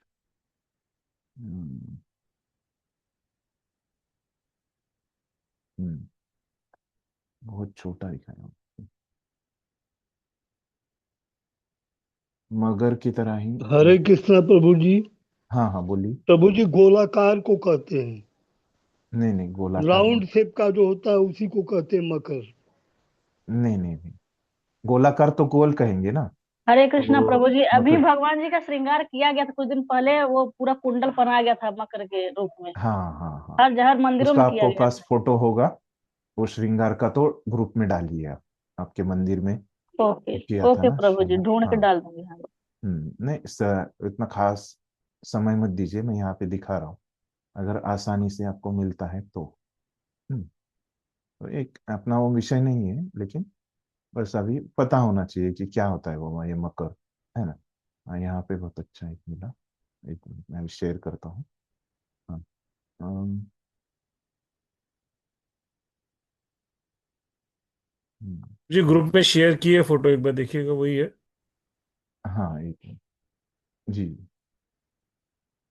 हाँ, यहाँ पे एक मुझे विकिपीडिया में बहुत अच्छा से मिला, जो कुंडल हम बोल रहे थे ना, एक मछली जैसी होती है वो, ग्रुप में डाला क्या आपने, नहीं मुझे तो अभी आया नहीं अभी तक, आपके यहाँ से सेंड हो गया, ठीक है मैं यहाँ पे दिखा रहा हूँ,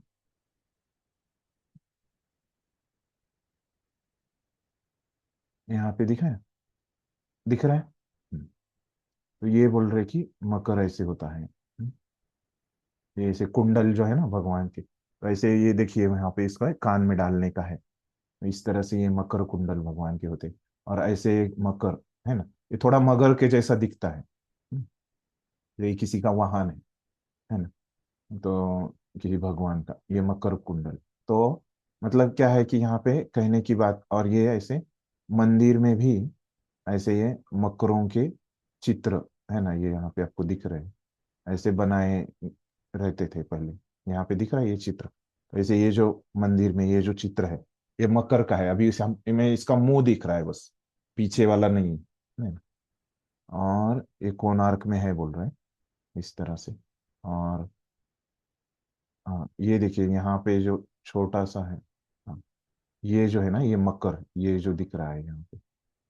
हम्म, ये ये अभी यहाँ पे मेरा एरो से जो दिखा रहा हूँ मैं, ये मकर का ऐसे जो शिलालेख है अपने मंदिरों के बाहर, है ना। तो ऐसे ही आपको दिखाया कि क्या होता है मकर। हम्म, तो इस प्रकार से वो भी चैट में डाली एक फोटो, एक बार देखिएगा। हाँ हाँ वही वही है ना, छोटी रूप में आपने डाला है प्रभु हाँ जी। प्रभु जी, मैंने भी डाल दिया हाँ ग्रुप। ठीक है ठीक। हाँ जी, मकर कुंडल, ये साक्षात कुंडल आपके हाथ में पकड़ के डाला क्या आपने, या किसी और का है? ठीक है, जो भी है आप लोगों को समझ में आ गया कि एक प्रकार के ये प्राणी रहते हैं। नहीं और प्रभु जी, मैंने फोटो डाला भगवान जी का। ग्रुप में डाला। आप फोटो डाल दिया नोएडा का, नोएडा हाँ भगवान जी हाँ का। हाँ देखिए माता जी ने डाला है, राधा रानी के कान में, राधा रानी ने भी वहां पे पहने हैं मकर कुंडल। और ये क्या, भगवान का नाम क्या है आपके यहाँ पे, कृष्ण का नाम क्या है आपके में? राधा गोविंद, श्री श्री राधा गोविंद देव जी। हाँ गोविंद देव जी ने भी उनके कान में पहना है, और राधा रानी ने भी पहना है ना। इस तरह से वो प्राणी है ना। तो मगर हम वो क्या है इंग्लिश में समझने के लिए मगर बोलते हैं, है ना, बराबर है ना। तो लेकिन वो वास्तव में ऐसा रहता है, थोड़ा अलग है ना।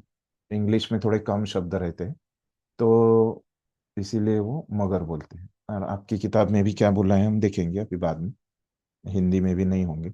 इन वास्तव में वो मगर से थोड़ा, ये चित्र दिखाने के पीछे मेरा प्रभु जी उद्देश्य क्या हरे था। कृष्णा, मगर हम्म, नहीं बोलते उसको, मकर ही बोलते। मगर तो क्रोकोडाइल हो जाता है जो। हाँ मगर हाँ उसको क्यों बोलते हैं, क्योंकि वो हिंदी में उसको शब्द नहीं है ना। हाँ, इसको मकर कहते हैं। मकर से मकर जानते कहते हैं, हैं, लेकिन मछली ये को। मकर जो है वो संस्कृत शब्द है ना। तो इसीलिए इसीलिए इसीलिए मैं चित्र दिखाना चाहता था, है ना।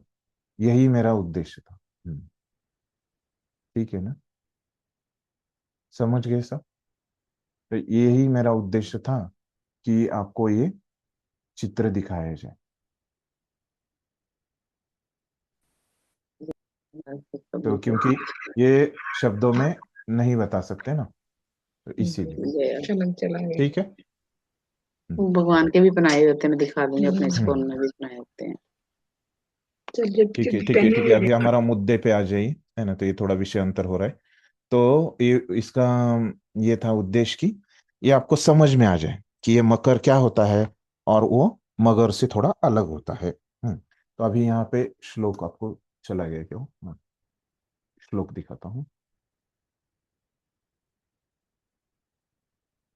हम्म, तो देखिए अभी कहाँ तक आए थे हम श्लोक में।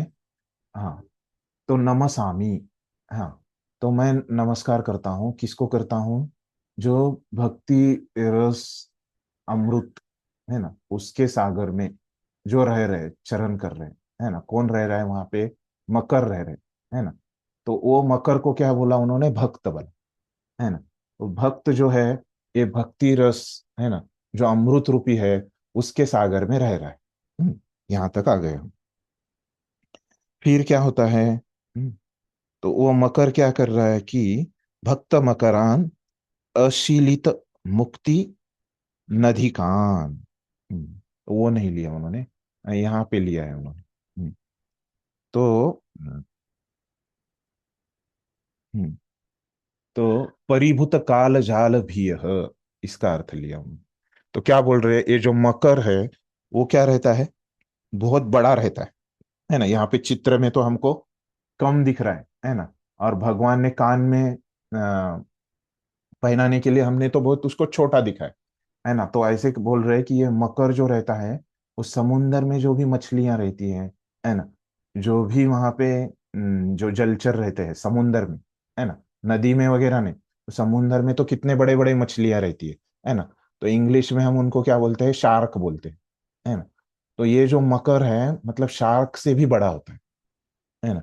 जो बड़ी मछली आप देखते हैं समुन्दर में, उससे भी ये मकर बड़ा होता है। और ये मकर जो है वो क्या है, समुन्दर के जो जलचर प्राणी है उसमें ये राजा है। हम्म, वो राजा माना जाता है ना। जैसे जो जंगल के जो प्राणी है उसमें सिंह राजा होता है ना। उसी प्रकार से ये समुन्दर की जो मछलियां हैं, है ना, ये जो जलचर है, मगर इत्यादि, है ना, मतलब मगर, शार्क, है ना, तो ये इनसे भी भयानक होगा। राजा मतलब भयानक, मतलब राजा मतलब इनके पास बहुत शक्ति रहती है ना, राजा के पास, इसीलिए वो राजा है ना। तो ये इसके पास बहुत ज्यादा शक्ति है ना, ऐसे बोल रहे। फिर ये तो हो गया कि सभी जो जलचर है उसमें ये राजा है। कौन है ये राजा? मकर, है ना। और वो बोल रहे कि वो जो मकर है वो कौन है? भक्त है। फिर आगे क्या बता रहे देखिए। और वो मकर यहाँ पे क्या कर रहा है, इसमें चरण कर रहा है, रह रहा है। हम्म, तो फिर आगे क्या बता रहे उसमें। अश्लीलित मुक्ति नदी कान, है ना। तो वो बोल रहे कि अशीलित मतलब वो समुंदर का आश्रय ले रहा है वो भक्त, वो मकर, है ना। लेकिन ये जो मुक्ति रूपी नदियां होती है ना, मतलब जो भक्त रहता है ना, वो कहाँ रहता है? ये भक्ति रसामृत सिंधु में चरण करता है ना। और ये मुक्त नदी में चरण नहीं करता हो। ये जो मकर रहता है ना, ये मकर आपको समुंदर में ही दिखेगा। हम्म, ठीक है। ये नदी में कहीं आप मकर देखने जाएंगे तो नहीं दिखेगा, इतना बड़ा रहता है। क्यों? इसका कारण पूछोगे तो नदी की जो नदी का जो आकार है, साइज है, वो क्या है, कम रहती है। और समुंदर की बड़ी, क्योंकि ये बड़ा है ना, राजा है, तो इसका आकार बहुत बड़ा है, तो ये समुंदर में ही बैठता है ना, नदी में नहीं बैठता। इसीलिए वो आ, अपने नदी में नहीं रहता। तो ये भक्ति रस अमृत रूपी समुंदर में ही रहता है। फिर क्या है कि आ, आगे देखते हैं कि यहाँ पे रह रहा है। तो जो मुक्त नदी में नहीं रहता, है ना, नदी को क्या बोला, उपमा क्या दी, मुक्ति की, है ना। और समुंदर को उपमा क्या दी, भक्ति रस अमृत की, है ना। और जो मकर है उसको उपमा क्या दी, भक्त की। हम्म, तो फिर आगे बता रहे, है ना। अभी जो रह गया वो क्या है, परिभूत काल जाल भी है। तो ये जो है, ये जो मकर है, भक्त है ना, तो उसको ये काल रूपी, हम्म, तो काल रूपी, तो काल का सभी को भय रहता है ना। जब आप भगवत गीता का 11वां अध्याय पढ़ेंगे, है ना, तो 11वां अध्याय का क्या शीर्षक है? विश्वरूप। हम्म, तो विश्व रूप जब कौन दिखाता है? भगवान श्री कृष्ण, है ना, अर्जुन को दिखा रहे हैं, है ना, विश्व रूप। तो वो जो विश्व रूप है, तो उसमें एक रूप भगवान का वहां पे दिखता है कि काल रूप, है ना। तो अर्जुन बोलता है वहां पे, ये काल रूप, है ना। हमको पता है कि गीता में भी 7वें अध्याय में भगवान बताते हैं कि मैं ही काल हूं, है ना। लेकिन अब वो तो भगवान ने बताया, लेकिन 7वें या 10वें, है ना, मुझे याद नहीं आ रहा है, तो भगवान बताते हैं कि मैं काल हूँ, है ना। लेकिन फिर 11वें अध्याय में अर्जुन बोलता है भगवान को, भगवान आपका ये जो काल रूप है ये सब कुछ नष्ट कर रहा है ना। क्योंकि क्या नष्ट करते रहते हैं भगवान, कि वहां पे जब पूरी कौरव की सेना रहती है ना, ये पूरी कौरव की सेना वहां पे भगवान नष्ट कर रहे हैं, है ना, अपने काल रूप में, है ना। इस प्रकार से अर्जुन वो विश्व रूप में भगवान का काल रूप है ना। ये क्यों मैंने बताया, कि आपको समझ में आ जाए, जो भगवान काल के रूप में रहते हैं वो क्या करते हैं, वो सब कुछ नष्ट कर देते हैं, है ना। तो ये जो मकर है ना, जो यहाँ पे सभी जलचरों का राजा है, वो मतलब भक्त है। ये जो भक्त है, वो भक्त को क्या है, ये जो भगवान है नष्ट करते हैं सब कुछ प्रलय के रूप में, है ना। तो ऐसे भगवान से बिल्कुल उनको डर नहीं लग रहा है ना। क्यों नहीं डर लग रहा? क्योंकि वो आनंद में, भक्ति रस के अमृत में वो डूबे हुए हैं, है ना। तो भक्ति का अनुभव कर रहे, भक्ति से आनंद ले रहे, तो उनको कुछ भी भय नहीं लगता, काल का भी उनको भय बिल्कुल नहीं लगता, है ना। तो और एक व्याख्या आती है, भय किसको लगता है? ये भागवतम के 11वें स्कंद से में बताया गया है। भयम द्वितीया अभिनिवेशत स्यात्, ऐसे बताते हैं, है ना। तो भय मतलब क्या होता है? द्वितीया अभिनिवेश, है ना। तो अभिनिवेश मतलब क्या होता है कि आप किसी चीज में किसी चीज का ध्यान कर रहे हो, है ना। और ध्यान करते हुए आप उसमें, जैसे हमने देखा था कि तल्लीन हो जाना, उसी का ये समानार्थी है ना। तल्लीन कैसे होता है? व्यक्ति वो थोड़ा अभ्यास करता है, ध्यान से वो कार्य करते रहता है और उसमें वो तल्लीन होता है। ये हमने कल देखा था शब्द तल्लीन, है ना। तो अभिनिवेश का हिंदी में क्या बोलेंगे? तल्लीन बोल सकते हैं, है ना। तो आप तल्लीन हो गए, भयम, है ना। तो भय कब लगता है? जब आप तल्लीन हो गए, किसमें? द्वितीया में। द्वितीया मतलब क्या होता है? दूसरा, है ना। दूसरा, दूसरा मतलब कौन सा? जो कृष्ण को छोड़ के, है ना, कृष्ण को छोड़ के अन्य किसी चीज को दूसरा बोलते हैं, है ना। तो कृष्ण को छोड़ के अन्य किसी दूसरी चीज में आप क्या हो गए? तल्लीन हो गए, तभी आपको भय लगता है। ऐसे ये भय की व्याख्या की गई है। कहाँ पे? भागवतम के 11वें स्कंद में। तो वो क्या है? भयम द्वितीया अभिनिवेशत स्यात्, है ना। तो ऐसे बोलते हैं कि भय मतलब क्या है कि जब आप कृष्ण को छोड़ के अन्य किसी चीज पे आप तल्लीन हो जाते हैं, तब आपको भय लगता है, आपको डर लगता है। भय मतलब क्या है? डर, है ना। हिंदी में डर, हाँ, इंग्लिश में फियर। तो इस प्रकार से, हम्म, तो ये बोल रहे कि ये जो भक्त है, ये भक्ति रस में, मतलब कृष्ण में ही डूबे हैं, कृष्ण के बारे में सोच रहे हैं, तो डर लगेगा क्या? नहीं लगेगा, है ना। कृष्ण को छोड़ के अन्य किसी चीज के बारे में ध्यान करेंगे तो डर लगेगा। तो देख सकते हैं हम, 5 साल का बच्चा, है ना, प्रहलाद, है ना, बिल्कुल डरता नहीं था। तो देखिए 5 साल के बच्चे कितने डरते हैं, है ना। खुद से बाथरूम को जाने के भी डरते हैं, है ना। लेकिन ये प्रहलाद महाराज जो है ना, तो वो क्या कर रहे हैं? बिल्कुल नहीं डरते बड़े बड़े राक्षसों से, है ना। तो उनके ऊपर से, उनको पर्वत के ऊपर से फेंक दिया, नहीं डरते। गरम तेल में नहीं डरते, हाथी को नहीं डरते, है ना।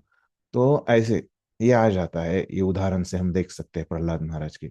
ध्रुव महाराज जंगल में अकेले चले गए 5 साल में, है ना। तो कितना वो अकेले, वहां पे रात होती होगी, बड़े आदमी को भी जंगल में डर लगता है ना। तो अभी के जंगल में, पहले तो उस समय तो बहुत घने जंगल रहते थे, तो उसमें भी वो डरे नहीं जंगल में अकेले जाने को, तपश्चर्या करने को। तो ये डर बिल्कुल चला जाता है। तो ये हम ये उदाहरणों से देख सकते हैं कि कैसे सच में ये जो व्याख्या है उसके ये उदाहरण है। ठीक है। हाँ, तो फिर हमने ये श्लोक का यथारूप अर्थ देख लिया। तो अभी प्रभुपाद इसका अर्थ क्या करते हैं वो देखेंगे संक्षिप्त रूप में। यहाँ पे किताब ये होगी, ठीक है, यहाँ तक हमने देख लिया है। ठीक है। तो अभी यहाँ से चालू होगा वो, मैं से लेके अभी दूसरे पेज पे हो जाएगा। तो अगला कोई पढ़िए, मैं बाद में बताता हूँ कहाँ रुकना है। 26 से 30 में और कोई है उपस्थित में? ठीक है। 31 से 35 में कोई है? हरे प्रभु जी कृष्ण मेरा प्रभु। है 35। हाँ हाँ, ठीक प्रभु है, जी पढ़िए। 34 मेरा है, मैं पढ़ हाँ सकती ठीक हूँ है, क्या? ठीक है, ठीक, हाँ 34 वाली माता जी पढ़िए। हाँ। मैं समस्त महान भक्तों तथा आचार्यों को सादर नमस्कार करता हूँ, हम्म, जो अमृत के महासागर में मगरों के समान हैं और हम्म, जो मुक्ति रूपी विविध नदियों की तनिक भी परवाह नहीं करते हैं। हम्म, निर्विशेषवादी ब्रह्म रूपी सागर में तल्लीन होना चाहते हैं, ठीक उन नदियों की भांति जो बहते बहते सागर में तल्लीन हो जाती हैं। सागर की तुलना मोक्ष से की जाती है और नदियों की तुलना मोक्ष की विभिन्न विधियों से निर्विशेषवादी नदी जल में निवास कर रहे हैं जो अनंतः सागर में मिल जाता अनंत है। नहीं, अंततः।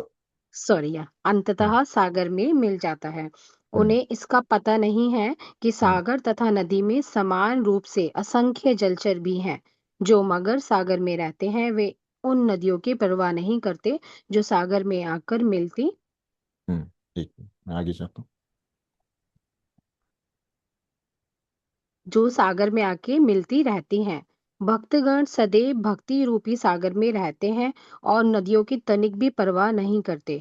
दूसरे शब्दों में जो शुद्ध भक्त हैं वे भगवान की दिव्य प्रेमा भक्ति रूपी सागर में सदैव रहते हैं और उन अन्य विधियों की परवाह नहीं करते जो सागर में क्रमशः गिरने वाली नदियों के तुल्य हैं।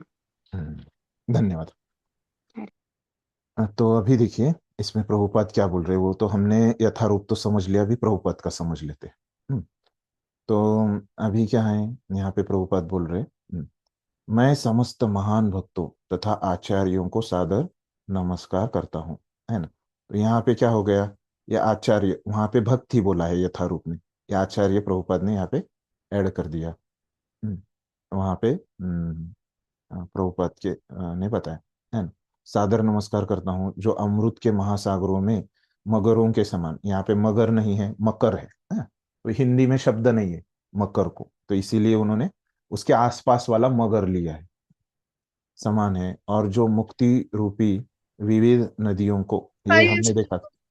लेने पे ये कतो से छट म्यूट में रखिए अपने आप को, क्या होता है कि मुझे फिर ये आपको म्यूट करना पड़ता है, फ्लो टूट जाता है मेरा।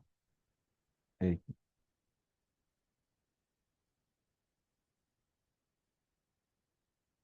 क्या हो, म्यूट नहीं हो रही।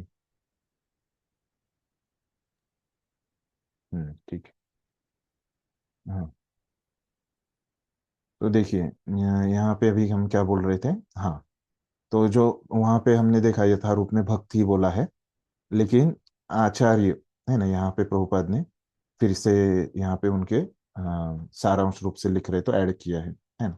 फिर और क्या कर रहे हैं, इनको नमस्कार कर रहे हैं। हमने देखा कि वहां पे भी शब्द आया था क्या, नमसामी, है ना, ये शब्द आया था श्लोक में। तो नमस्कार कर रहे हैं, है ना।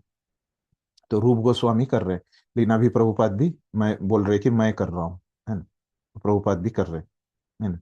जो अमृत के महासागर, जो अमृत का महासागर, इतना ही अभी तक प्रभुपाद ने बोला, मगरों के समान है ना। कौन मगरों के समान है, ये महान भक्त और आचार्य, ऐसे बोला। तो वही बोला उन्होंने, जो मकर बोला तो प्रभुपाद ने मगर यहाँ पे। और जो मुक्ति रूपी विविध, हमने देखा कि ये जो नदियां हैं, है ना, उनको बोला था मुक्ति की, यहाँ पे उपमा दी थी, वो भी यथारूप में वैसे ही था, है ना। परवाह नहीं करते, परवाह नहीं करते बोला, क्योंकि लेकिन मूल में क्या बोला कि उधर रहते नहीं, मतलब जिधर रहते नहीं उसकी हम परवाह नहीं करते, ऐसे। फिर आगे प्रभुपाद बोल रहे, है ना। तो निर्विशेषवादी ब्रह्म रूपी सागर में तल्लीन होना चाहते हैं, है ना। तो अभी ये प्रभुपाद क्या कर रहे हैं, ये मूल में है क्या, नहीं है। तो प्रभुपाद यहाँ पे बता रहे हैं, अभी उनके हिसाब से उनको लगता है कि यहाँ पे बताना चाहिए। तो क्या बोल रहे हैं प्रभुपाद, तो निर्विशेषवादी लोग, है ना। तो हमने देखा था, कल किसी ने प्रश्न पूछा था, ये निर्विशेषवादी कौन होते हैं। मैंने बोला था निर्विशेषवादी मायावादी के समानार्थी है ना। मतलब ये निर्विशेषवादी ही मायावादी लोग होते हैं। तो ये निर्विशेषवादी लोग, मायावादी लोग, ब्रह्म रूपी सागर, है ना। तो वो बोलते हैं ना हमको, ये मायावादी लोग, कि ब्रह्म में हमको विलीन होना है। तो ये जो निर्विशेषवादी लोग हैं, उनको ये ब्रह्म रूपी सागर में तल्लीन होना है ना। तल्लीन होना है मतलब यहाँ पे तल्लीन का अर्थ क्या है, विलीन होना, ये है ना। जो कल देखा हमने वो अलग अर्थ था तल्लीन। तो ठीक, ठीक उन नदियों की भांति जो बहते बहते सागर में तल्लीन हो जाती है ना। देखिए, तल्लीन मतलब विलीन होना। तो नदी हम बोलते हैं ना, नदी सागर में विलीन हो गई, मिल गई, है ना, मिल गई, विलीन हो गई, ऐसे बोलते हैं। यहाँ पे देखिए वो कैसे तल्लीन शब्द के अर्थ के लिए उन्होंने बताया प्रभुपाद ने, कि जैसे नदियां सागर में तल्लीन हो जाती है वैसे। तो सागर की तुलना, तो देखिए अभी सागर पे आ रहे हैं, यहां तक स्पष्ट है सभी को, क्या बोल रहे हैं, ठीक। सागर की तुलना मोक्ष से की जा सकती है और नदियों की तुलना मोक्ष की विभिन्न विधियों से निर्विशेषवादी नदी जल में निवास कर रहे हैं जो अंततः सागर से मिल जाता है ना। तो अभी ये जो तुलनाएं कर रहे हैं, है ना, यहाँ से ये निर्विशेषवादी जो शब्द है ना, वहां से जो चल रहा ये क्या है, मूल में नहीं है ना, यथारूप में ये इसमें रूप गोस्वामी ने नहीं बताया, ये प्रभुपाद हमको बता रहे, ये इसमें ऐड कर रहे प्रभुपाद, है ना। तो क्या ऐड कर रहे प्रभुपाद कि उसमें अधिक बता रहे, है ना, क्या अधिक बता रहे कि वो बोल रहे कि निर्विशेषवादी, है ना, जैसे भक्त है वो मकर है, वो कहाँ पे रहते हैं, भक्ति रसामृत सिंधु में रहते हैं। तो ये निर्विशेषवादी कहाँ रहते हैं, उनको मुक्ति चाहिए ना, उनको विलीन होना है, तो कहाँ पे रहेंगे वो, मुक्ति के लिए क्या बोला, नदी बोला, तो ये निर्विशेषवादी नदियों में है। तो फिर ये उपमा प्रभुपाद ने की है ना। फिर आगे प्रभुपाद क्या बोल रहे हैं कि सागर की तुलना, है ना, अभी सागर की उपमा दे रहे हैं, है ना, मोक्ष से सागर की तुलना पहले किसी ने किसके साथ की, रूप गोस्वामी ने, कि भक्ति रस, है ना, भक्ति रस अमृत, है ना, इससे की। लेकिन अभी प्रभुपाद क्या बोल रहे हैं उनके मत से कि अभी सागर की तुलना मान लीजिए कि मोक्ष के साथ कर दें, मुक्ति के साथ। मोक्ष मतलब क्या है, मुक्ति, है ना। अभी प्रभुपाद क्या कर रहे हैं, सागर की भी तुलना मुक्ति के साथ ही कर रहे हैं, है ना। और अभी नदियों की तुलना किससे कर रहे हैं, है ना। पहले मुक्ति को नदी बोला था, है ना, तो वो तो अभी सागर को ले लिया प्रभुपाद ने, तो नदियां खाली हो गई, है ना। तो नदियों की तुलना अभी क्या कर रहे हैं, मोक्ष की विभिन्न विधियों। तो मतलब मोक्ष की विभिन्न विधियां मतलब क्या, कि जिन विधियों को, जिन माध्यम को के द्वारा मोक्ष प्राप्त करते हैं, है ना। जैसे हम भगवान को कैसे प्राप्त करते हैं, भक्ति के द्वारा, है ना। तो वैसे ही जब किसी को मोक्ष प्राप्त करना है तो कैसे वो प्राप्त करेगा, जो मोक्ष की उनके अलग अलग पद्धतियां होती है ना। जैसे हमारी भक्ति की भी अनेक अनेक विधियां हैं, है ना। जैसे हम ग्रंथों का अध्ययन करते हैं, भागवत का श्रवण करते हैं, अर्चा विग्रहों का पूजा करते हैं, है ना, भगवान का नाम स्मरण करते हैं, हरि नाम लेते हैं, है ना। ये सब क्या है, भक्ति की विधियां है ना। वैसे मोक्ष की भी विधियां होती है ना, मुझे पता नहीं क्या होती है ना।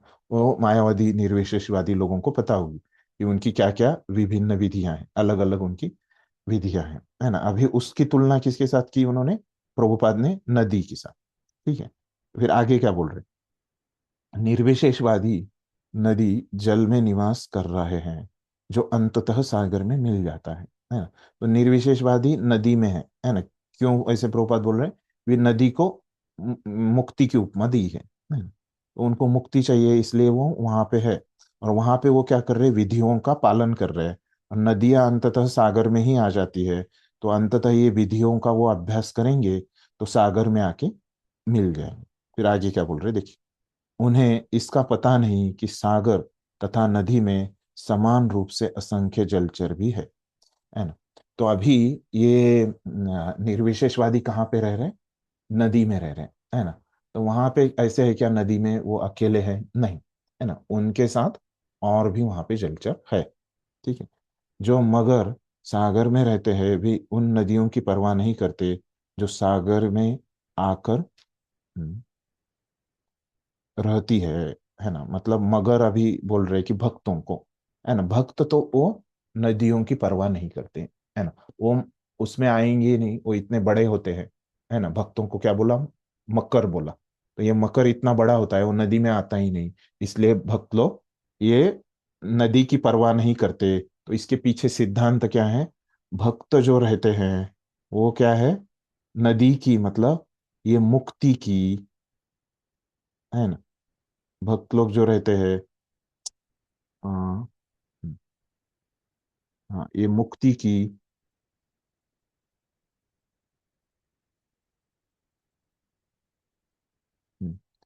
मुक्ति की परवाह नहीं करते, है ना। भक्त लोग नदी की परवाह नहीं करते, मतलब उसमें पीछे बताने का भाव है, भक्त लोगों को मुक्ति से कुछ लेना देना नहीं रहता। हम्म, उनको किससे लेना देना रहता है, ये नहीं करते वो, तो भक्ति से ही लेना देना रहता है। भक्तों को मुक्ति चाहिए रहती है क्या, नहीं चाहिए रहती। भक्तों को सिर्फ भगवान की सेवा चाहिए रहती है ना, उनको भक्ति चाहिए रहता है। भक्ति मतलब क्या, प्रेम रूपी सेवा, हम सॉरी प्रीति पूर्वक सेवा, है ना, जो वैसे के वैसा कल प्रभुपाद ने बताया था, वो क्या है, भक्ति मतलब प्रीति पूर्वक सेवा। तो भक्तों को वही चाहिए रहता है, उनको प्रीति पूर्वक सेवा ही चाहिए रहती है। हम्म, तो इस प्रकार से ये उसके पीछे जो गूढ़ अर्थ है ना, जो भक्त लोग जो है नदी की परवाह नहीं करते, मतलब वो इस मुक्ति की परवाह नहीं करते। ठीक है, यहां तक हमने पढ़ ली। आगे देखते हैं। भक्तगण सदैव भक्ति रूपी सागर में रहते हैं। ठीक है, फिर वो परवाह नहीं करते, उधर नहीं रहते, फिर रहते कहाँ है, भक्ति के सागर में रहते हैं। ठीक है, और नदियों की तनिक भी परवाह नहीं करते, उसी को बताए। फिर आगे देखते हैं। दूसरे शब्दों में जो शुद्ध भक्त है वे भगवान की दिव्य प्रेमा भक्ति रूपी सागर में सदैव रहते हैं, है ना। इसी को अलग बताना है, अलग शब्दों में बताना है तो क्या है, जो शुद्ध भक्त है ना। तो मैंने पहले भी आपको परिचय में बताया था, है ना, भक्ति रसामृत, जो भक्तियां तो बहुत सारी प्रकार की होती है ना। मिश्र भक्ति होती है ना। तो अशुद्ध भक्ति होती है, ऐसे बहुत सारे होते हैं। लेकिन ये भक्ति रसामृत सिंधु जो है वो केवल शुद्ध भक्ति के बारे में ही बात करता है ना, अन्य किसी चीज के बारे में बात नहीं करता, है ना। जो अन्य प्रकार है भक्ति के, उसके बारे में नहीं बात करता। तो इसीलिए प्रभुपाद लिख रहे हैं, है ना, जो शुद्ध भक्त है वे भगवान की दिव्य प्रेमा भक्ति रूपी सागर में सदैव रहते हैं। जो भक्त है वो शुद्ध भक्त होने के कारण उनको अन्य कुछ इच्छा नहीं रहती। अन्य कुछ क्या इच्छा नहीं रहती, भक्ति को छोड़ के अन्य कुछ करने की इच्छा नहीं रहती। किसको, शुद्ध भक्तों को। तो इसीलिए वो भगवान की दिव्य प्रेमा भक्ति रूपी सागर में सदैव रहते हैं। तो वहीं पे रहते हैं, आपको जो इच्छा रहेगी आप वहां पे ही रहेंगे ना।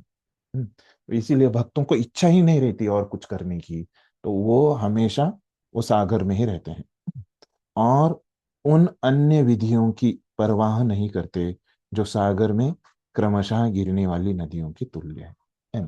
तो इसीलिए वो केवल सागर की ही तुलना करते हैं और नदियों की तुलना नहीं करते। ठीक है, यहाँ अभी अभी अभी प्रभुपाद का अर्थ भी हमने पढ़ा और वो भी हमने समझ के लिया। यहाँ तक किसी को कुछ प्रश्न है चौथे श्लोक तक?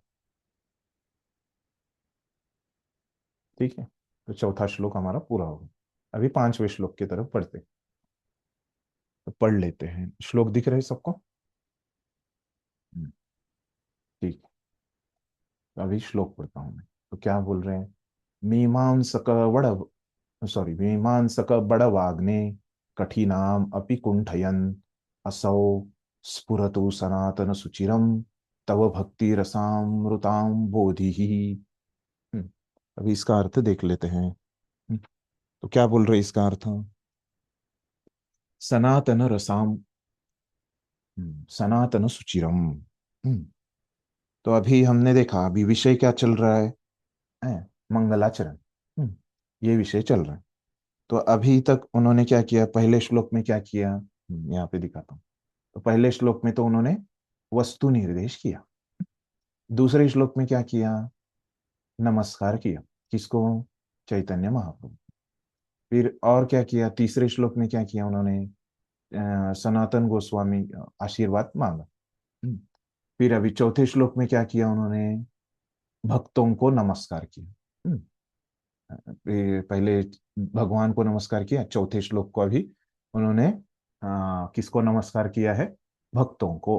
तो अभी पांचवें श्लोक में क्या कर रहे हैं वो देखेंगे हम। तो देखिए पांचवें श्लोक में क्या बोल रहे हैं, हे सनातन गोस्वामी। तो ऐसे बोल रहे हैं, सनातन यहाँ पे शब्द आया है, सनातन। हम्म, हम्म।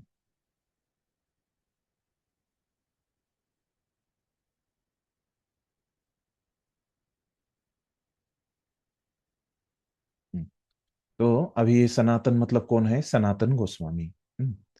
तो यहाँ पे बोल रहे हैं कि हे सनातन गोस्वामी। तो ये जो भक्ति रस अमृत का भक्ति रस अमृत आम बोधि, मतलब अम्बुध मतलब क्या होता है, अम्बुध मतलब भी सागर है। है ना। तो सिंधु की जगह यहाँ पे उन्होंने क्या किया है, अभी अम्बुद ऐसे शब्द इस्तेमाल किया है। तो ये भक्ति रस का अमृत का जो सागर है ना। तो क्या बोल रहे, हे सनातन, ये जो भक्ति रस रूपी अमृत जो है, उसका जो सागर है, वो सुचिरम, है ना। तो मतलब वो ज्यादा देर टिके, है ना, वो तो टिकता ही है ना। ये ज्यादा देर टिके, है ना, ऐसे वो बोल रहे कि, और वो क्या है कि मीमांसक वड़वाग्ने कठिनाम अपि कुंठयन असौ, है ना।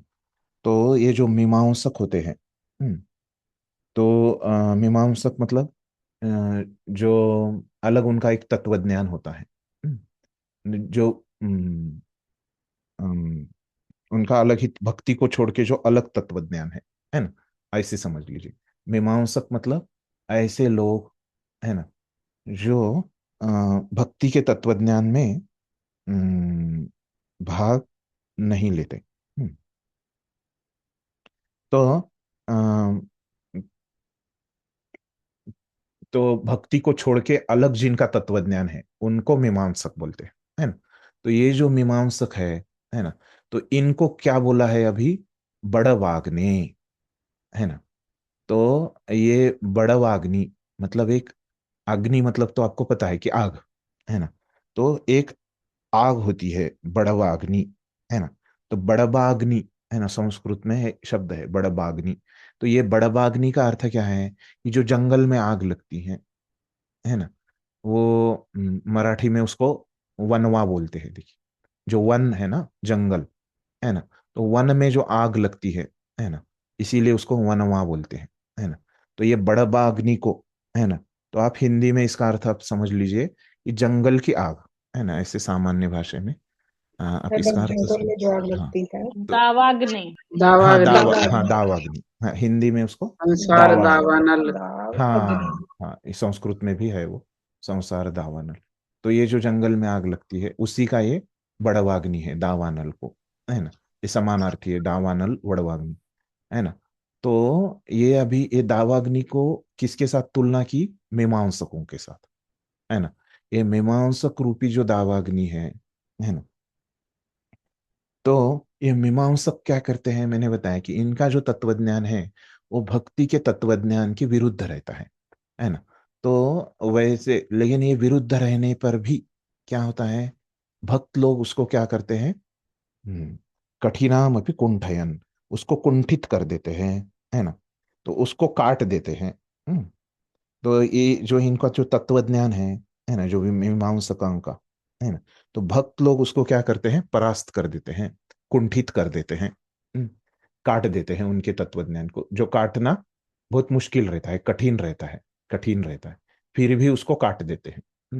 ये भक्त लोगों में वो, क्योंकि भक्ति का तत्वज्ञान तो श्रेष्ठ ही है सबसे, तो अपने भक्ति के तत्वज्ञान से ये मीमांसकों का जो भक्ति के विरुद्ध जो तत्वज्ञान है उसको काट देते हैं। किसकी तरह, जो अग्नि रहता है वन में, जो अग्नि लगा है ना, वो जो समुंदर है ना, उससे तो बुझ जाएगा ना, है ना। जो अग्नि है ना, जो वन में लगा है, वो तो समुंदर के पानी से, समुंदर का पानी तो बहुत ज्यादा रहता है, वो पानी इतना ज्यादा डालेंगे उस पे तो बुझ जाएगा। वैसे ही ये मीमांसकों लोगों का जो तत्वज्ञान है ना, वो जो तत्वज्ञान है, ये भक्ति रस अमृत जो है उसके सामने, मतलब भक्ति के तत्वज्ञान के सामने वो परास्त हो जाएगा। किसकी वजह से, ये भक्ति रसामृत सिंधु का अभ्यास करने की वजह से, है ना। ये भक्ति रसामृत सिंधु अगर कोई पढ़ाई करेगा तो भक्ति के विरुद्ध अन्य कोई भी तत्वज्ञान हो, है ना, तो उसको वो व्यक्ति क्या कर पाएगा, परास्त कर पाएगा, है ना। आप सब लोग ये भक्ति रसामृत सिंधु अच्छे से समझ जाएंगे तो आपको कोई भी, है ना, अपनी बातों से आ, गलत तत्वज्ञान में लेके नहीं जा पाएगा। इस तरह से वो अपने श्लोक में बोल रहे हैं। ठीक है, ये स्पष्ट हो गया अर्थ। किसी को कुछ प्रश्न है, तो मुझे ये एक पांचवे बार और श्लोक। बता दीजिए, आपने वो हाँ इसमें जो एग्जाम्पल बताया था ना ठीक है, कि किस ठीक है, प्रकार ठीक से है, फिर काट से एक देते बार हैं। बताता हूँ, सुन लीजिए ध्यान से। तो अभी देखिए यहाँ पे क्या बोल रहे हैं, इस सनातन गोस्वामी को वो आशीर्वाद की याचना कर रहे हैं, कि बोल रहे हैं हे सनातन गोस्वामी कि क्या हो, ये भक्ति रस रूपी अमृत का जो सागर है उससे क्या हो जाए, ये जो जंगल में जो आग लगी है, वो जंगल में जो आग लगी है वो आग क्या हो जाए, बूझ जाए, है ना, लंबे समय तक बूझ जाए वो आग, है ना, फिर वो आग लगे ही नहीं, है ना, क्योंकि क्यों नहीं लगे, गीली लकड़ी में आग लगे ही नहीं, है ना, लंबे समय तक ये आग बूझ जाए, है ना, जो कि बूझने में बहुत कठिन है ना, उसी तरह से क्या हो जाए, ये भक्ति का जो तत्वज्ञान है ना, तो ये मीमांसकों का जो तत्वज्ञान है उसको परास्त करे, है ना, ये मीमांसक लोगों का मतलब भक्ति के विरुद्ध जो भी तत्वज्ञान है, ये सभी तत्वज्ञानों को वो क्या करे, काट दे, है ना, परास्त करे, नष्ट कर दे, है ना, जो कि बहुत कठिन है, कटने में कठिन है, उसको भी काट दे ये भक्ति का तत्वज्ञान। ऐसे ये यथारूप अर्थ हो गया। ठीक है, स्पष्ट है यहाँ तक सभी को अर्थ, 5वें श्लोक तक? किसी को कुछ प्रश्न है और? तो यहाँ पे हम रुक जाते हैं, प्रभुपाद का अर्थ हम आने वाले शनिवार को देखेंगे, समय हो गया हरे है। कृष्णा प्रभु जी। हाँ ये बोलिए। भक्ति के विरुद्ध जो ज्ञान होता है वो क्या होता है प्रभु? हाँ, भक्ति विरुद्ध जो ज्ञान होता है, कि मैं इस तरह से उनका भी तत्व ज्ञान होता है, वो ब्रह्म भगवान को क्या समझते हैं,